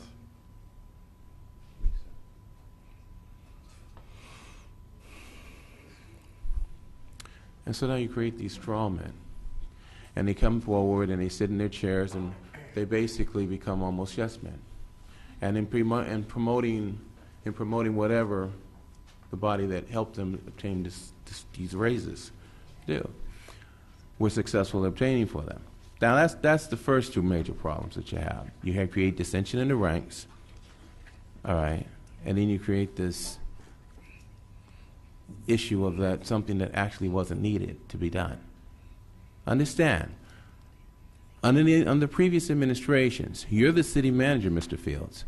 All department heads should answer to you. Your assistant city manager, he's responsible for if the space shuttle's coming in, dealing with the trees that were cut down on Manchester Boulevard, down Crenshaw. That's your assistant city manager that handles that. Seeing to it where Los Angeles receives 4 trees and we only receive 2, making sure that that doesn't happen. That's the assistant city manager. He gravels the MTA. He makes sure, Mel Cravens, he gravels the MTA. He would make sure that the rail line was below grade or underground even. If we wish to redirect the train down Prairie Avenue, that's your assistant city manager. He goes out. He's out and about. That's the assistant city manager. What you've got now, you've got the CFO. He's going to be dealing with everything monetary. Now here's the other problem you have. You've got housing over here that really is actually the only real source of revenue we have because we no longer have redevelopment. And so they're receiving the grant. And then you have planning over here. So now planning needs to communicate with housing to know, okay, how much money do we have in this budget? How much money are we actually working with in order to come up with a project? But they can't do that because you got the CFO over here and he has everything pertaining to finances. And then you have your other assistant city manager over here. So they never work together. See what you're actually doing? You're making it dysfunctional. This entire organization, dysfunctional, all for the purpose of raising someone's salary. Now, if we want to raise someone's salary, then we just be upfront about it. I have no problem with that. But the issue is this, is that we have to somehow, and all of us here, sitting up on this dais, colleagues, Mr. Franklin, Ms. Morales, Mr. Butts, Ms. Dunlap, we have to somewhere along the line have to break from the status quo. Status quo. Department heads come here, they sit, have department heads tell me, well, yeah, okay, well, that's a great idea, but what does the mayor think about it? It's a vote like mine. Then ask me, well, what does Ms. Dunlap think about it? Well, what does Mr. Franklin? They don't say that. What does Mr. Franklin think about? Well, what does the mayor think about it? See, somehow we've gotten way off track here, and that brings us to what we're dealing with here is the deficit. Okay, we say, well, we have employees here who are have too much health benefits. Their benefits are costing the city way too much. But you have to create a crisis in order to accomplish the other goal. For the public, what it means for you is that you create a crisis, now you accept reduced services. Once you accept reduced services and property taxes are being paid in years to come and everyone's property values increase, then all of a sudden there's more money. But you've already accepted less services, so now there's more money to pay for consultants who charge $67 an hour to come to a council meeting to read what's on the screen, when you could have had an engineer do it who's already employed here at the City of Inglewood. You see, more money to play around with, more money to be able to place in various accounts and bury the money. I call it burying the money. See, so my point, colleagues, is this, is that we need to reevaluate. We do not need to vote on the salary and ordinance here tonight. What we need to do is take a good hard look at the whole new structure of City Hall, what's being proposed, 2 assistant city managers, and start with that. Reduce it to 1. Make Mr. Falco the assistant city manager. It's not a problem with that. The new CFO becomes the CFO. And we go back to a more traditional structure. And with that, 5 seconds left, I will conclude. Motion, we second. Okay, second, Madam Speaker. Councilmember Stevens? No discussion, colleagues? Oh, excuse me. Aye. Dunlap? Aye. Morales? Aye. Franklin? Aye. Mayor Buds? Aye. Adopt the ordinance? Move adoption. Second. Comments? Councilman Stevens had his, Councilman Dole. No, Councilman, No, Stevens didn't have his. That's a whole different motion, Mayor. If he wants to speak, he has another 5 minutes. I want to, before I begin, stated that Mr. Fields, when I said that we didn't have any staff in code enforcement with regard to the bank-owned blighted properties, that's what was stated here by your staff member. So when the staff member tells me there's no dedicated person, I take them at their word, and that's what I reported. I don't appreciate you coming behind me, contradicting me, saying I'm misrepresenting what I heard a staff person say. That's not your role here. This is our meeting, at the meeting of the legislative body.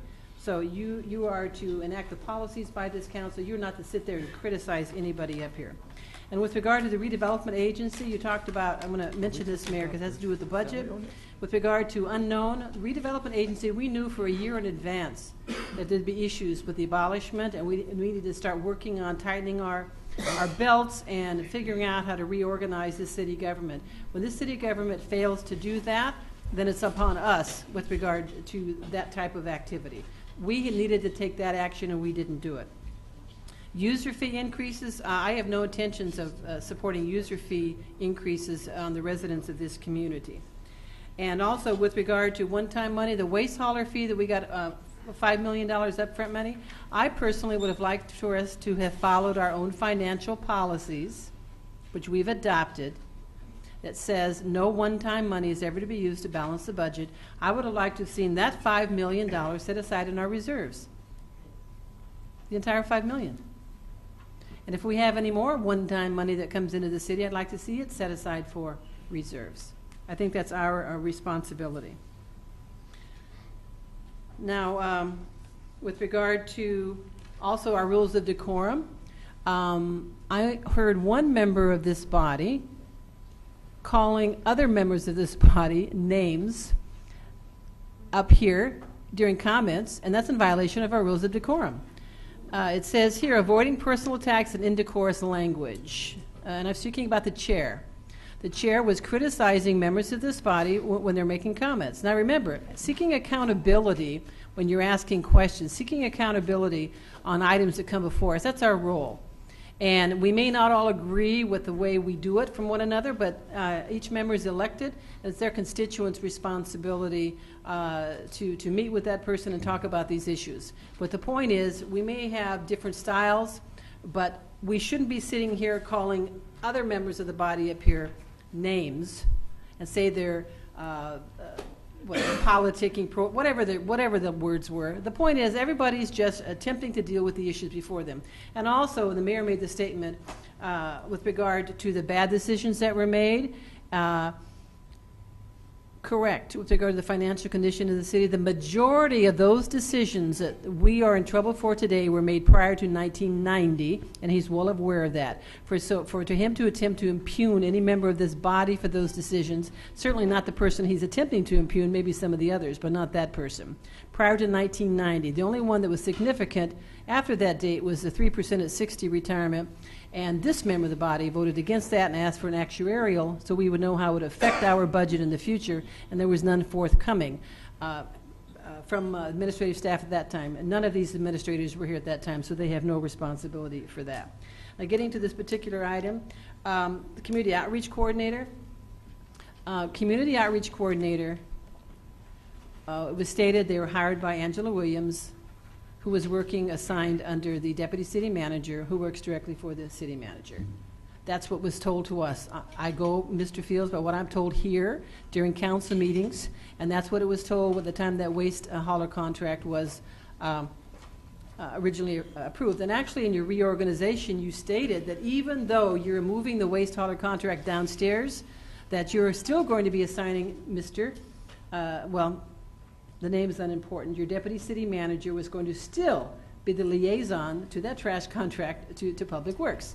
So to characterize it as we don't know what we're talking about is insane, because we do listen, we do pay attention, we know what goes on in these meetings. We're just trying to get things straight with regard to these people. When you have two people last week in our budget, council and the mayor and city council budget, and we don't even know who they are, what they're supposed to be doing, and we ask questions. That's all it is. They're in the budget. Who are these people? You know, we need to know. And I don't know who decided to hire them. I don't know who interviewed them. And I really don't know the role that they are to perform. And I would like to know if some of our laid-off part-time people had an opportunity to apply for those jobs. That's my number one concern. I've not heard anything about that. It's my understanding they're both new to part-time positions, and I believe our laid-off employees should have had an opportunity to apply for those jobs, and I've heard nothing about that. So because of these particular, the positions, well, what time is it, Bob? Thank you. I don't want to violate my speaking. Mayor, real quick. I real quick. I can address a couple of those issues. One is that all employees, laid off or not, the public was invited to interview for those jobs, apply for those jobs and interview for them. And we did an open recruitment, and those individuals came out on top and were hired.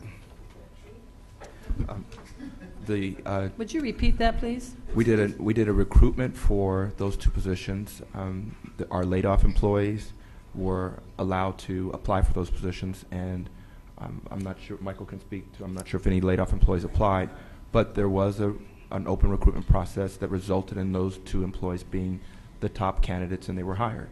Do we have, with regard to laid-off part-time employees, do we notify them, or do we just post it downstairs? As far as the positions, all recruitments, both part-time and full-time, are done externally. First, full-time recruitments are done initially as an internal promotional, but we open up our recruitments, part-time ones, also to outside applicants. As far as do we contact part-timers, we've had so many part-timers we don't necessarily keep track of the part-time employees, but all full-time laid-off or permanent part-time laid-off employees are notified when we have vacancies. Okay, we're at time. Councilman Morales. In regards to what we're adopting in terms of the salary ordinance, a lot has been said in terms of the increases to both the assistant city manager and the incoming CFO becoming assistant city manager. When we first went out to recruit for a CFO, we basically were extremely impressed with one gentleman who ended up not accepting our offer. And so we came back to the table. Are we allowed to discuss this at this point? Yeah, because you're talking about the salary ordinance. Yeah. So what we That did is executive session. No, Isn't we're talking about the salary ordinance. Well, you just where it took place. Well, we no, did have, no, actually he's describing what happened in a recruitment. Right. So please don't interrupt, Mr. Stevens. So what we did was we basically came together as a council and decided that if we wanted this particular person based on his experience, and I'm sure it'll be shown to everyone who we're getting, where he has worked before, really the capabilities that he's been entrusted with by large cities, everyone will know that we're actually very fortunate to have him here to work on both our financial side, and in the fact that he is an extremely good manager just based on the experiences that were brought forth. We all agreed that we needed to bring him in. We all agreed. Well, okay. Well, that's exactly why the position was enhanced here in the salary ordinance. The reflection, the other assistant city manager, if I can point out, is Mr. Falco, whom we all know works more than enough hours, days, months, whatever you want to call it, that he definitely is the kind of assistant city manager that this city has benefited from when we've lost a significant amount of managers in the last few years. Back when we first brought back Mr. Mark Weinberg to be interim city manager to deal with this specific budget issue, we came to a decision in terms of what he was going to get paid. And a person of that degree of experience and the fact that he brought all that history, we took a significant amount of negative consequences by hiring him at the rate. But the truth of the matter is that he did set the tone for what we continue to do today in improving the budget. Mr. Fields has done a great job, Mr. Falco, Jeff Muir when he came back. Those decisions where we have all been pointed at saying these people are making too much money, those are the folks that have actually brought us back slowly but surely in line. As difficult as it is to accept sometimes, we need to continue to bring in the right folks to help us get through this. So those are my comments in terms of the salary ordinance. Okay, Councilman Franklin. Yes, thank you, Mayor. I find it interesting that this body agrees to work collectively, and we were all singing the same song. It was in unison. Then we come out in public, and then you get a different sound. We're not in sync. Disappointed about it, but that's what life is all about. You're entitled to make your own decision or make your changes. But we clearly identified the significant need of having a chief financial officer, and in order to reach out specifically for someone we needed that meets the pieces of the puzzle to help this city move forward, we identified this person that we selected required an additional increase in order to recruit him, because we recruited not once but twice for two other positions, that being the chief financial officer and the public works director. And now we are moving forward on getting this done, and now all of a sudden there is division. I'm just lost. But just like a marriage, you have your ups and downs.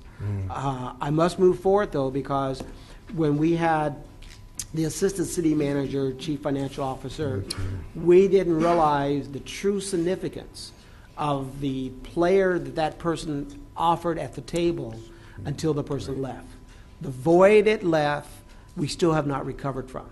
And I clearly agree that this new person is here to fill that void, and with the same number of departments that will report to him would also report it to the previous person, because there's touching of finances somewhere. It's very critical. Yes, along the same line, there are two significant individuals by title that are getting a bump, and that happens to be at the title, the assistant city manager, Mr.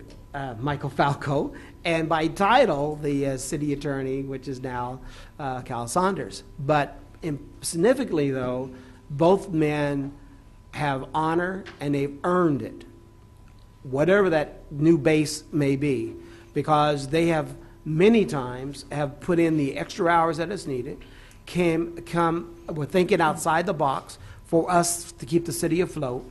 And more importantly, on many occasions, we won a number of legal issues. Had it not been for the ingenuity and the resources that the city attorney had in order to make our city to circumvent a significant cost to this city. And so I am very supportive of this particular salary ordinance, but simply because of what it's going to bring to the table.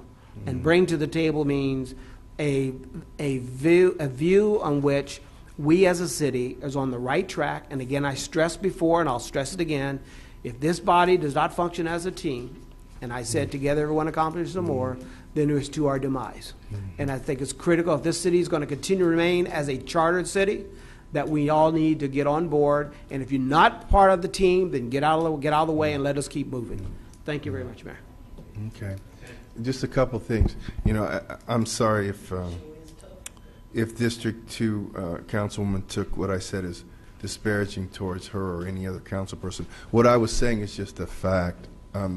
If you advocate that we keep a contingency fund of $6 to $8 million, and you advocate that we put aside $5 million this year, $6 million next year for pre-funding of medical, on top of $5 million this year, $5.5 million next year on the people that are already retired, on top of what we pay for medical for existing employees working in the city, and then you say pay everybody's benefits, don't lay anybody off, and keep a reserve fund, then I'm telling you, you're talking it both ways. You're not leading. You're just saying things.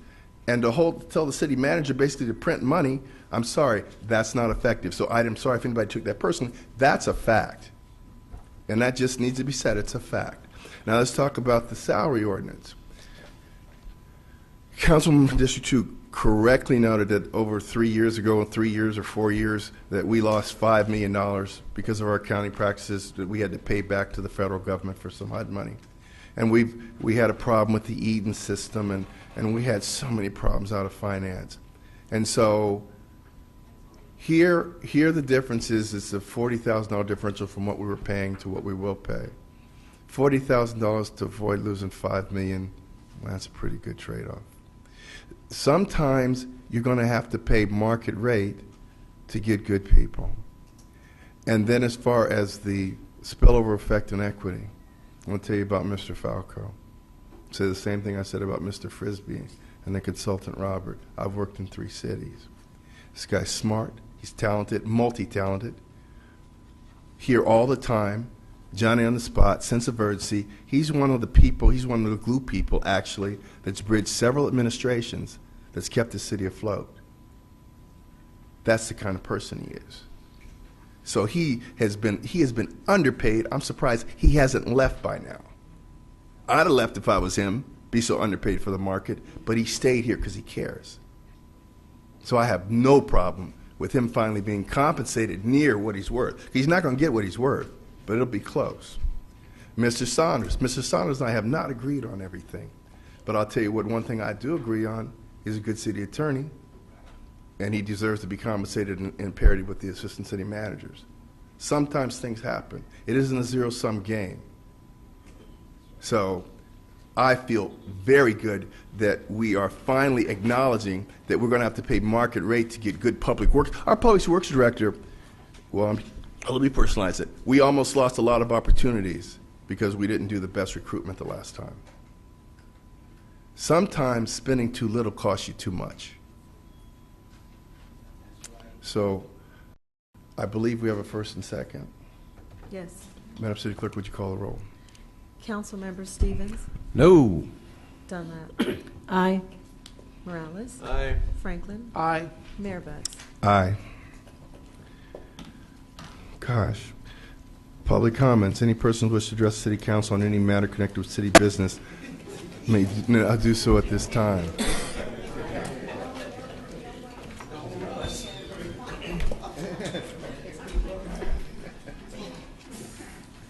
My name is Alfonso Parker Jr., and Mayor, don't interrupt me because, you know, I need all the seconds I got because I won't get the extra 3 minutes, 2 minutes.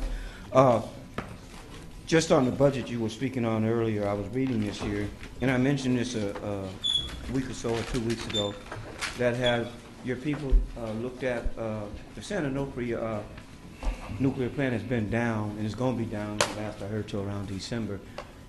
Does the city get any sort of compensation for that?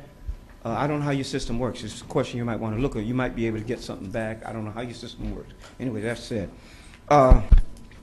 Last couple of weeks ago, we had a young veteran come in here crying. And he got up here and spoke.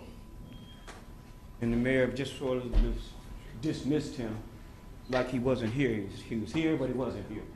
That's our young people, today's veteran. I'm a Vietnam veteran. And Mayor, like you said to me in the 7-Eleven the other day, we know who you are, Mr. Parker. No, you don't know who I am, because what I'm talking to you and when I talk to you, it's not about me. It's about every veteran that served in the military with an honorable discharge. So it's not about me. When I speak for all of us because I'm aware of what's going on. I'm not that smart. It's just that they jumped in my hip pocket with every discipline that they use to do what they do to veterans today and have been doing. That's why I'm so smart.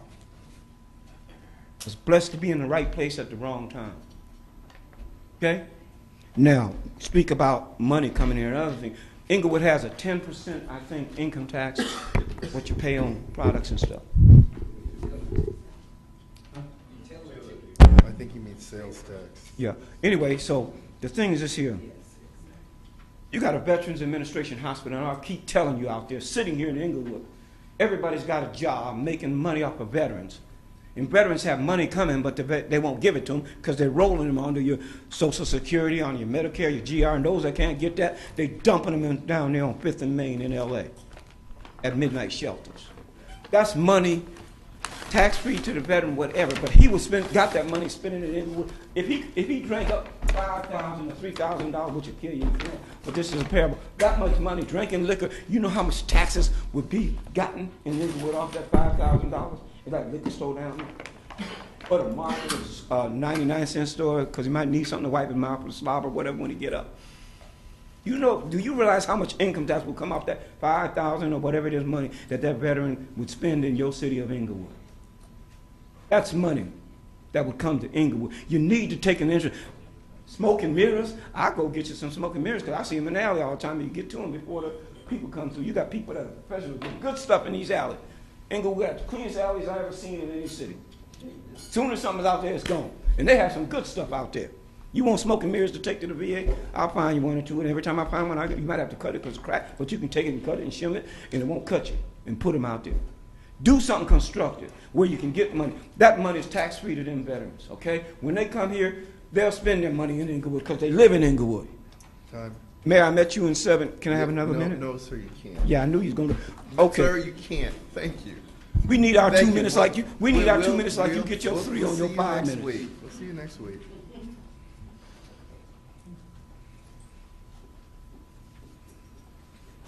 Good evening, Mayor, City Council, and staff, and I'm surprised I'm still here. First of all, on DR2, that's like deja vu for me. So many planners have come in and they were going to promise and they had it all laid out what they're going to do for the city. And where are we? We're still bringing in consultants and different contractors to make these empty promises, paying out money to have them consult. And where are we? You speak about shared sacrifice. Shared sacrifice means everybody sacrifices. What I've gained from this meeting about the budget and all, the only people who are going to be sacrificing are the citizens of Inglewood. Everything's going up and services are going down. So it's like you're trying to squeeze the life out of Inglewood. If you want to talk about shared sacrifice, all those of you up there who are receiving medical care on the dole from the citizens, high salaries on the dole from the citizens, and you're not giving us services, you're not giving us anything, but you're expecting us to balance the budget, it's not going to work. It's not going to work. The only reason you're getting away with this is because the citizens of Inglewood will not come to these meetings to find out what's being done to them. Thank you, Michael Stevens. You ask the questions that we need to have answers to, even though you are not allowed to continue with your thoughts, or you're put down because you do ask intelligent questions. probing questions that the citizens need to know about. I've never seen anything like this until this city council. I've never heard people being so disrespectful to one another if you're supposed to be working as a unit. We can't get anything accomplished if you're going to keep doing this. Usually that's why I walk out, because I don't like it. That's not why I pay taxes. That's not why I go to the polls to vote. And I got snookered this time, but I won't get snookered anymore. Thank you.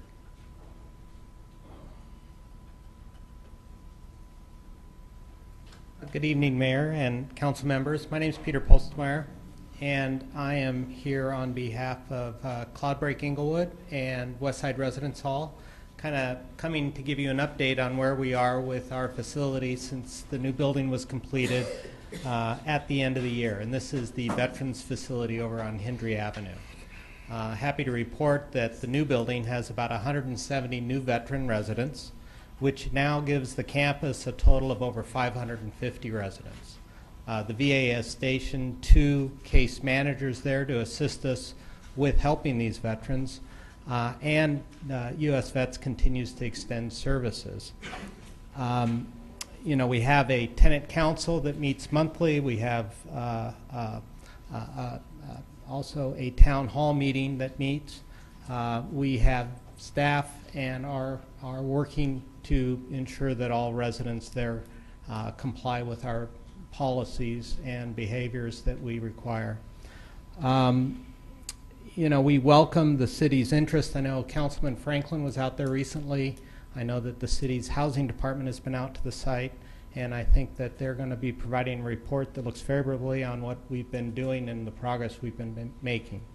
Just want you to know that we are still here, we're still active in the community, and we're still being contributing members as taxpayers.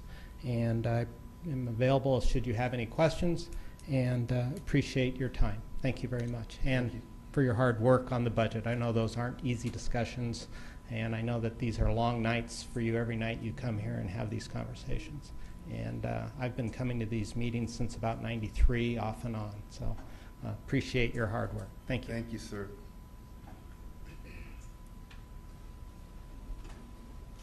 Mayor and Council. Aaron DeVille, Public Works. The comments and compliments that you gave Mr. Sanders, Mr. Fields, and the other Falco, Mr. Frisbee, he's my boss. Yeah, I mean, maybe it is warranted. Maybe they are warranted. But the problem that you're not realizing is that you have an entire public works department that does, due diligence. Everybody. We give our last. We make sacrifices. That's obvious. Our furloughs, $3.35 million a year is what you get. 3.35 is what you get from our furloughs from the 2 years. That's per year. That's what you're getting for the furloughs. That's something that we're sacrificing. We sacrifice that. And most of us are willing to do it again. Some aren't, some are. But when we hear about us sacrificing, giving up those furloughs, giving up $3.35 million of our salaries to give raises, and who's really here for the cause? We're here to help the city in any way that we can and to keep our jobs. We're making these sacrifices. But then we hear of upper management getting raises. So it's not about them making sacrifices. It's about them just lining their pockets. Talking about their due diligence, doing what they're worth. They're worth just as much as me with my $35,000 a year salary. I'm just as important out there on the streets as they are behind the desk. We all are. We just ask that everybody, if everybody has to take cuts, then everybody take cuts. let's bring the city together. Let's make the city work together.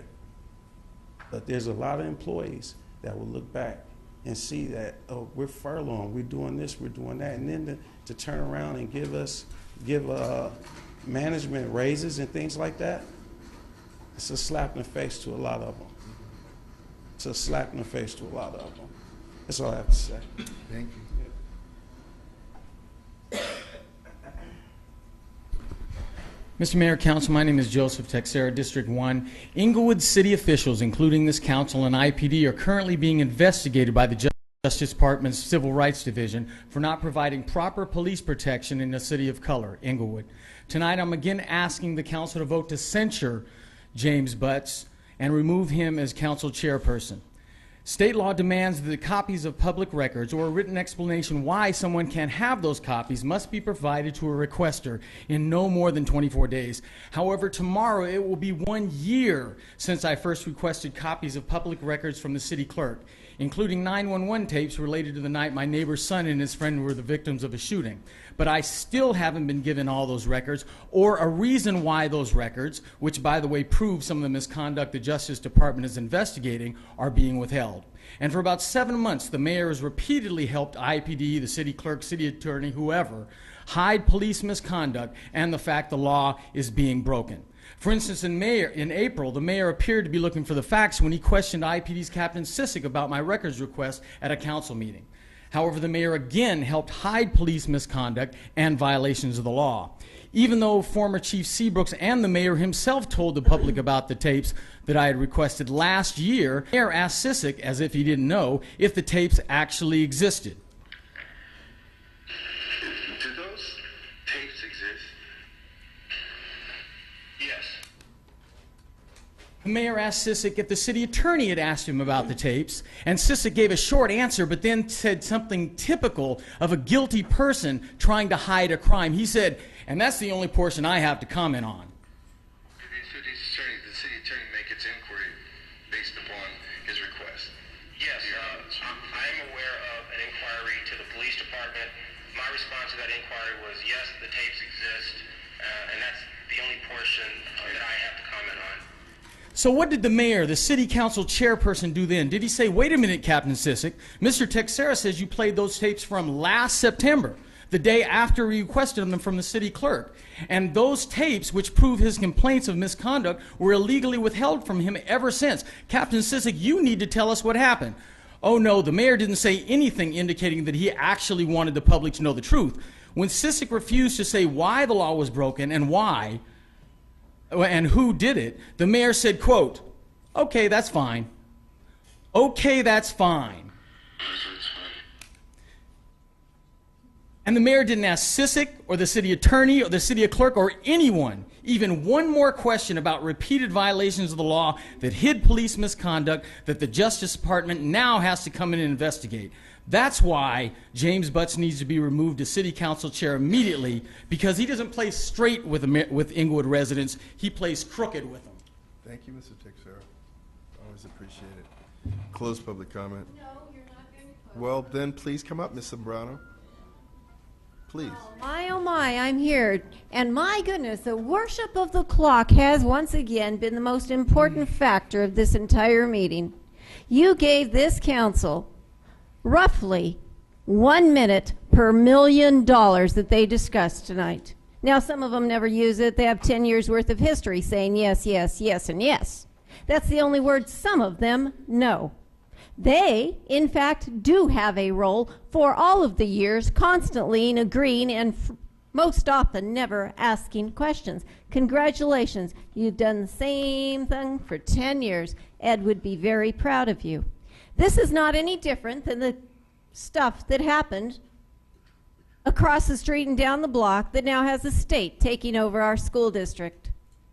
You ignore the parents, ignore the constituents, drive the city into crazy land, and have the audacity to sit here and think that other people should work at market rate while you do not.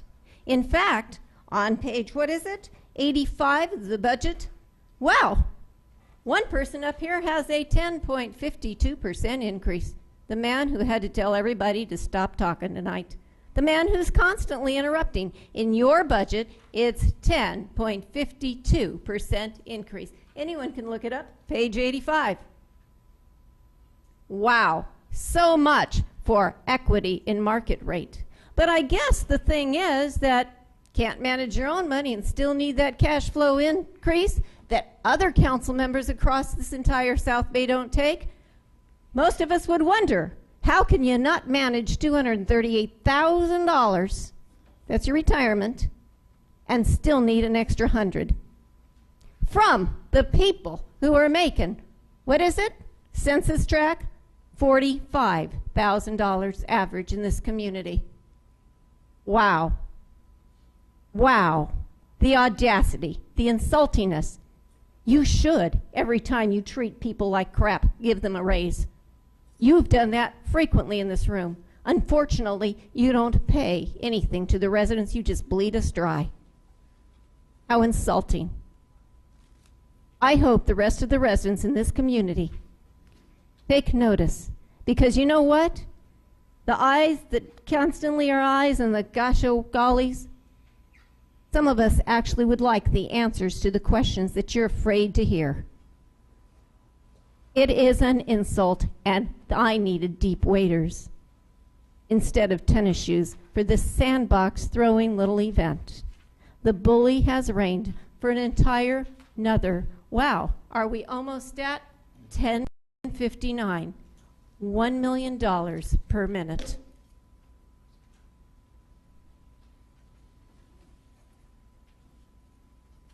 Good evening, Mayor, staff, council. My name is Mr. Bailey. My comments will be basically on this budget, which I'll say was $17 million in the past, and now you say it's going to be $4 million. Kudos. But as we all know, we cannot repeat the past mistakes of Roosevelt Dorn and the recent passing of Edward Vincent. That's who the people that actually put this city in the position that it is, because of their past parties, and they know that we couldn't afford it. But everybody has to have a party, and now we're paying for it. Okay? So, what we will do is we will keep being creative with our financing to get the city back to where it can be solvent, so we don't have to be like the city of Compton and Louis, because they didn't want to face their realities with their budget and the things that they wanted to do. Remember, they got rid of the Compton Police Department. They went to the sheriffs, and then they decided to go back and hire the Compton Police Department. Well, that used up all their money. So now you see what Compton is there. Okay? Let's not be the next council. Let's continue to communicate. Let's ask the tough questions that we don't want to hear, but we got to hear them anyway, because that's what you do in your family. You treat your family's budget like you do here. You make those tough decisions. We all have to tighten our belts. You know, it's not an easy thing. I know people are mad because, yeah, we hire and these people on the top, they're getting more money, and the people on the bottom, we're getting less. Well, maybe we can get the people on top to come out and help the people on the bottom with their jobs. Come take off your tie and go see what those people, the soldiers, I call them, the soldiers on the front line. And you, one day, grab a shovel, a pick, and just go out there and understand what that person is sacrificing. If I was working on the dais, I'd do it in a heartbeat. Why? Because I want them to know that I'm with the fight. You know, if I could go to Afghanistan and all that and qualify to do it, I do it. Because if you're going to be united, that's what it's about. The United States. No, everybody's equal. There is no, I'm better than you. And the person that does say that, better prove it. Have a good day. Thank you. Thank you, Mr. Bailey. Gil Matthew, District 4, Mayor and City Council. Among other communities, people believe Inglewood is a rich city. So we're the only ones that know we're not. Anyway, on the successor agency, when are we going to have a dialogue on the successor agency? And we need to understand what the recognized obligation schedule is, and we need to recognize where is the tax increment money now that's considered property tax revenue. Is it in the city's budget, or has it been transferred to the county? Or how does it work that we have to submit payments down for them to approve for whatever we submit? And what is the city obligations as far as property owned by the city or the former redevelopment agency that must be sold? But we need answers. And also I'm concerned that how can you use attorneys and pay them with tax increment money to sue the state in terms of with their own money? You have listed lots of money to attorneys as paying with the recognized obligation payment. And then yet you're suing the state about funds that belong to the state with their own money. And there's an old saying, you know, that who said it somewhere in English literature about to make the world better, kill all the attorneys, except Mr. Saunders. Because I'm going to tell you, he's straight out of Compton. And you guys don't listen to him. That's why we're in a lot of situations. I know you don't listen to him. Now you take your head. I know it, okay? He won't tell you how I know it. But I know that. You don't listen. And then when you don't want to listen to him, you want to evaluate him. And I can tell you how he got here in civil service. See, for the same reason that there is a problem with the control of the former city attorney. See, I know where the money is. I know where $17 million went. Was it illegal? No. Good old buddy's network. And if you want to know it, Time, sir.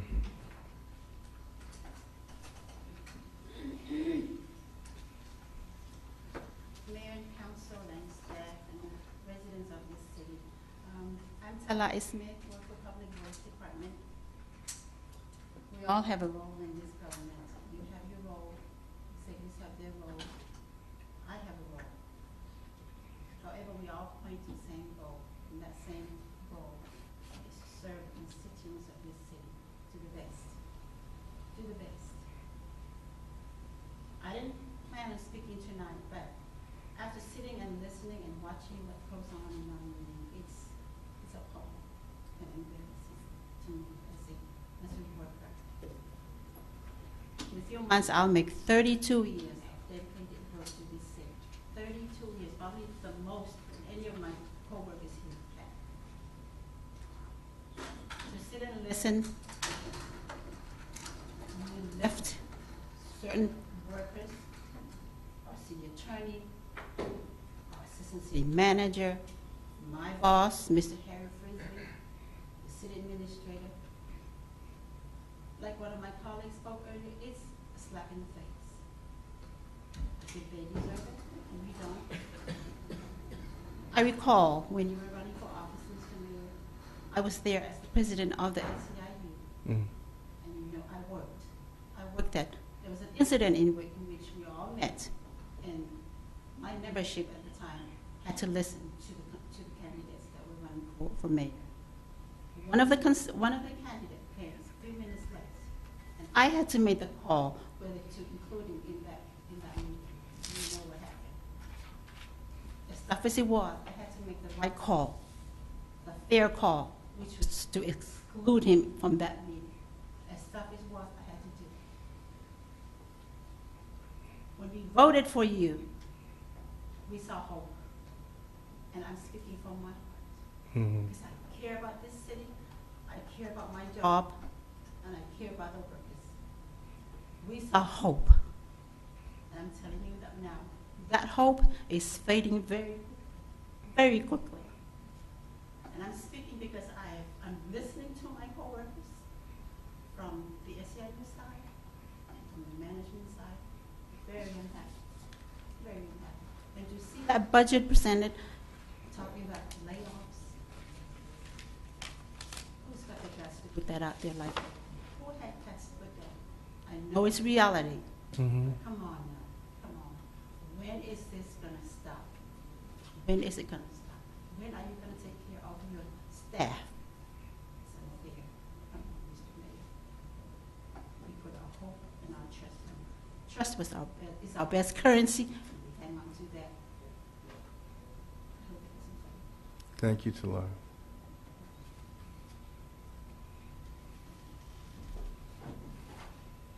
Good evening, Mayor and Council and City staff, Inglewood residents. I'm all Davis. I live in the second district. Folks, for me, it's really a no-brainer. I'm in this up to my neck. If I left the city tonight, I'd pretty much leave with my clothes and a small U-Haul. All my real estate's upside down. I'm not going anywhere. Not unless I hit the lottery. So, for me, it's stay here and fight here. That's all I can do. And I hope that my fellow citizens will decide to try to do the same thing. Otherwise, at this point, forgive me for being so blunt. Get out while you can. Because this isn't going to get any prettier in the short term. I don't know. It's just no easy way to put it, gentlemen and ladies. I've said this several times up here. I wouldn't want your jobs because you guys are making decisions of a lifetime, aren't you? Many of you are. You're making decisions of a lifetime. You're deciding to pay tens of thousands of lives, the quality of their lives, and I appreciate that. And I think you know something about me. No matter how I come up here and sling mud. That's not my style. I wasn't raised that way. Folks, I gotta say something tonight. I've been coming here for 10 years. And there's this very interesting lady. She speaks here every week. She preceded me. Miss Sembrano, coming up here for decades. She cares about the city. She was born and raised here. She's a living historical record. And she's what inspired me to start coming down here, because I would see her on TV, and her passion was impressive, but more importantly, her knowledge. And folks, if she lives to be 100, I hope she does. Hope you all do. If it were up to me, I would commission a tombstone, and I would have printed on it these words. She told you so.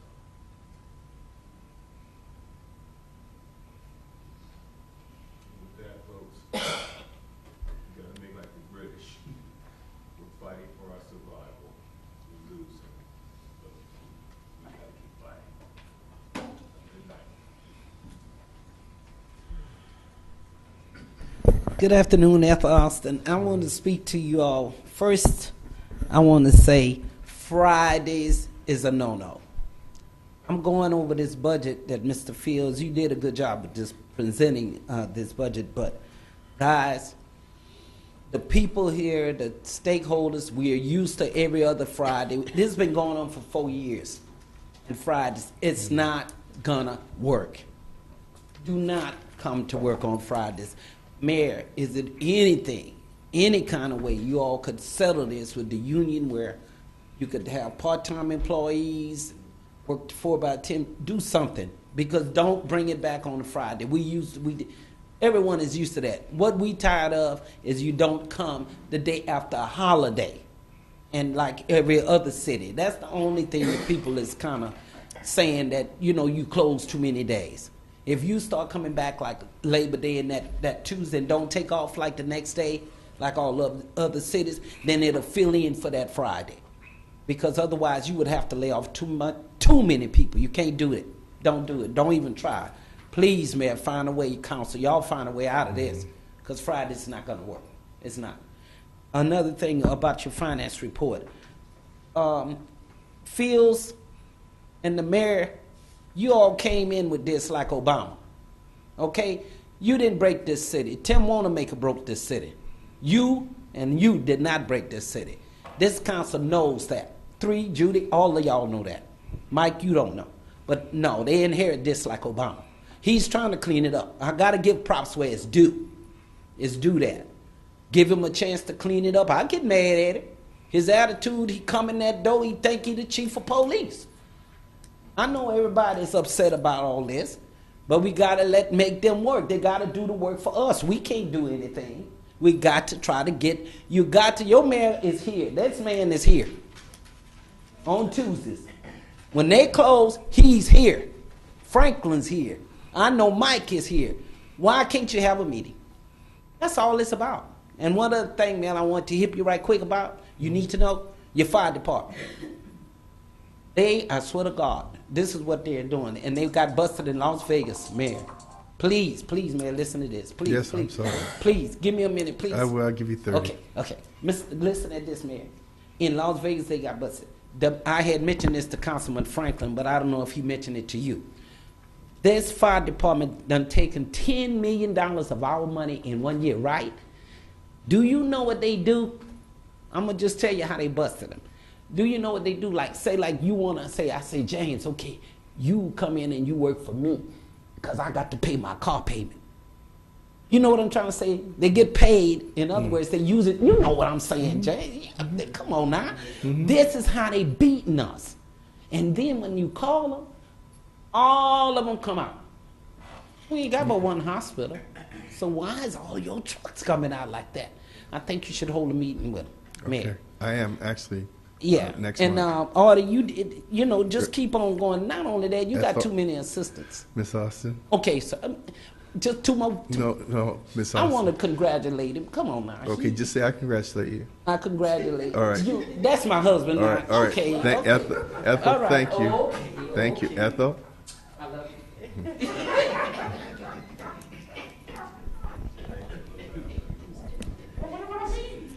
I love you too. I love everybody. Good afternoon, City of Inglewood. My name is Willie A.G. I live in the beautiful city of Inglewood.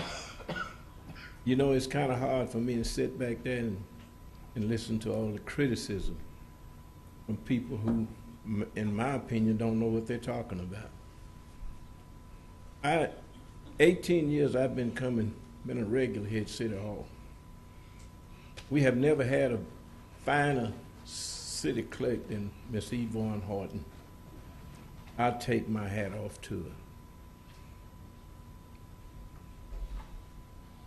her. Mr. Artie Fields, City Manager, I'm proud of you. I'm proud of what you've done to the city. I'm getting to know you really, really well. If it wasn't for you, I think we'd be in a lot of trouble. Mr. City Attorney, I wasn't always, but I'm proud of you now. You're doing a terrific job.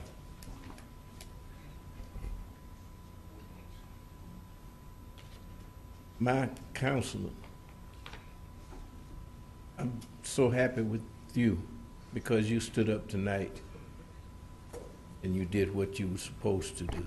You represented the people in Inglewood. Mr. Morales, they don't come any better. Mayor Butts, you are a champion. Evidently, Superior Being or something sent you here. The three of you is going to make this city #1 city in California. and you're on your way. I have problems with councilmen I've been knowing for a long time. I don't know what the agenda is, but I'm really surprised. I don't come here to sit up all night listening to rhetoric. I want to listen to facts. I get my facts from the mayor and Councilman Franklin and Councilman Eloy Morales. I feel like you represent this city. 48 years resident, and I pay big time taxes, and I don't mind it. Thank you very much. Thank you. Close public comment. Council comments. Councilman Stevens, do you have anything to say? Yes, I would like to take a moment to just read to the public. There was a discussion. I made a motion for additional time. I'd just like to read to you from Robert's Rules of Order. This is the book that the City Council has adopted. Most municipalities adopt in reference to the operation of their meetings. And it states right here very clearly. It says, discussing a motion. It says the person who makes the motion has the first right to speak to the motion. To do that, the member rises, addresses the president, obtains the floor, and then speaks to the motion. After the member is done, he or she sits down so that someone else can speak to the motion, either for or against it. Well, I presented the motion, attempted to speak on the motion, so that can't do that. It's right here, Robert's Rules of Order. Motion for additional time. Now the mayor made the statement that, well, we're only going to limit you to, but he didn't have a vote. He didn't make it in a motion. He just arbitrarily just said, this is what we're going to do. Now the bizarre part about all this is this, is that we have a parliamentarian here who is supposed to be somewhat of a referee. Goes to that straw man concept that I was explaining earlier. And what he does is he's supposed to, in any other city, would say, well, this is what Robert's Rules of Order says. Have his own book. Howard Roston used to sit right there. He had a book behind his chair. He sat where Madam City Clerk sits now. He'd have his own book. He'd pull out Robert's Rules of Order. He'd read right from it. Point is that here we have no referee. We have a gentleman who sits in the middle, and he calls the shots. He dictates what's going to be, who's going to talk, and how long. If you notice, Mr. Franklin, after that, he was given 3 minutes extra. Then from there, it went to Mr. Morales. He was given additional time. Ms. Dunlap, the man who sits in the Senate does not want to be accused of picking on a woman, so of course he's willing to concede additional time, give her more time. But every once in a while, she gets under his skin, so he pretty much nails her on that. But my point is that this is not how we should run these meetings. We're handling the people's business. And so with that, I'd just like to say this in reference to the people's business. In reference to our successor agency, Mr. Fields, I'd like to make a request, and I'll put that request in writing, that we identify those meeting dates on our website. There's no reason why they should not be there. That's first off. In reference to Mr. Tuchera, Mr. City Attorney, I'm going to place something in writing, and I would like to know just exactly where we are with that. I do not wish to be dragged into litigation, and I am not going to comment on it. But I would like to know just specifically, where are we with that? Your time, Councilman. With that, ladies and gentlemen, I'm going to conclude. I hope that all of you will drive home safely. And I'll see you at our next meeting. Thank you.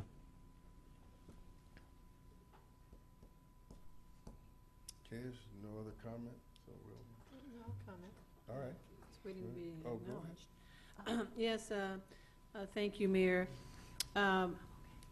With regard to the budget, let me just state that our role as members of the legislative body are to set policy, and it's the city manager's role to fulfill that policy through the city employees. And ultimately, we are to provide a safe and secure and healthful environment for the residents of this community.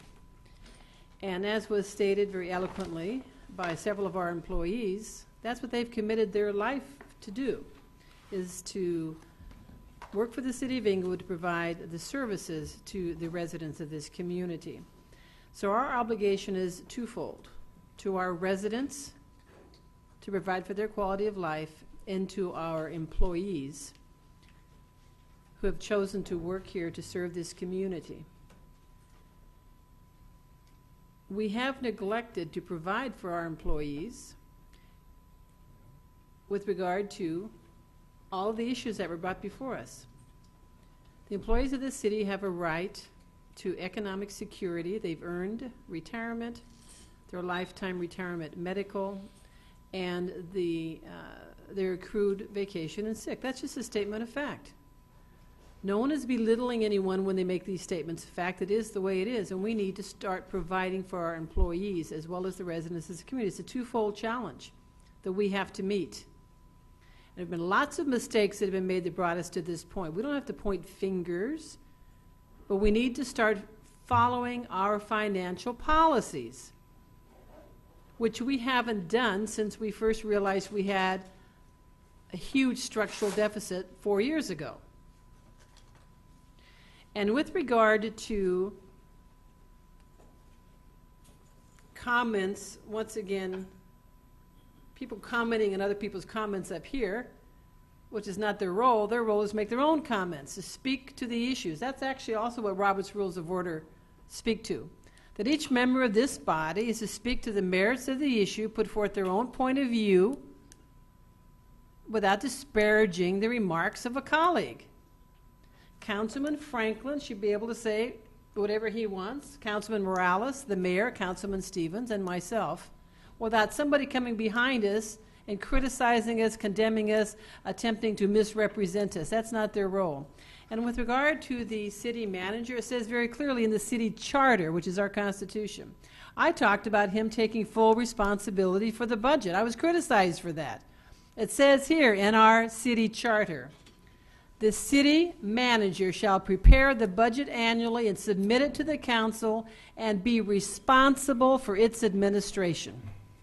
That's pretty clear. That's what it says in the charter. It's not an undue burden being placed upon him. That's what he gets paid $240,000 a year to do. Councilwoman, your time. Councilman Morales. Comments, just thank you everybody for coming out. Councilman Franklin. Yes, thank you, Mayor. First of all, I want to thank everyone for coming to the meeting this evening and sharing your viewpoints. Do not let your disappointment may have what occurred this evening dissipate. If you have issues and suggestions on how we as a city can function better, we're here to listen. Do not hesitate to bring your comments forth. Also, I'd like to reach out to Acting Chief Mark Fronterata and thank him and his staff for working in the various shopping centers in District 4. There's business-to-business watch on which the senior lead officers are meeting with the shop merchants regarding specific issues involving bona fide issues occurring in the shopping centers, both in the parking lots as well as inside the markets. I also want to reach out and let you know that there's going to be a town hall meeting in District 4 this Saturday entitled Moving Our Economy Forward. We'll be talking about the items we discussed this evening regarding the Central Boulevard rehabilitation, the capital improvement projects in District 4, the new introduction of consolidated disposal services, and a number of issues, including Northgate Market that's coming into District 4 with job opportunities as well. And then finally, more information regarding the Space Shuttle Endeavor. On that note, thanks everyone for coming again, and good night. Okay, Talai, I want to talk to you for a minute.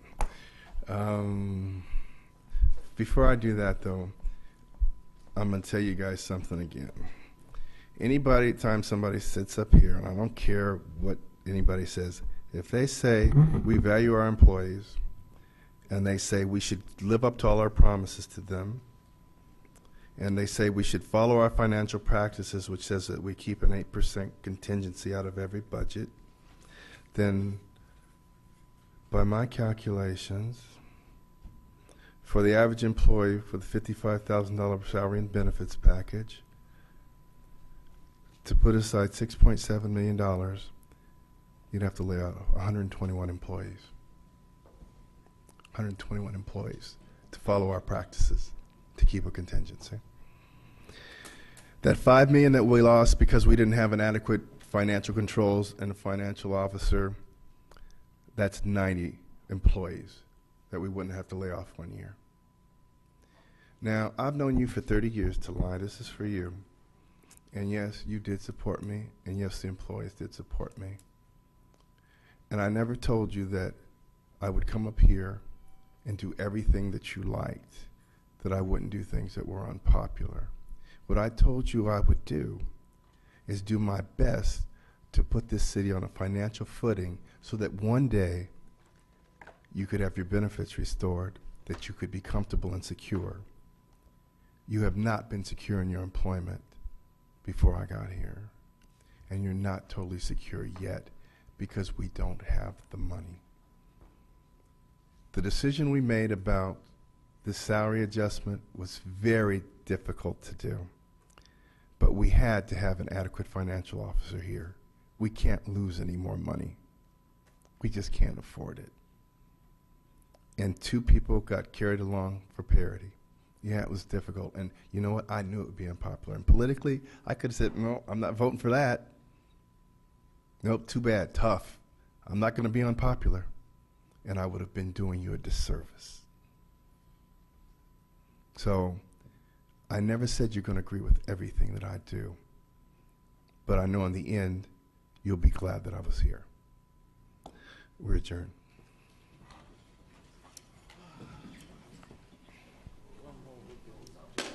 Mm-hmm. Mm-hmm.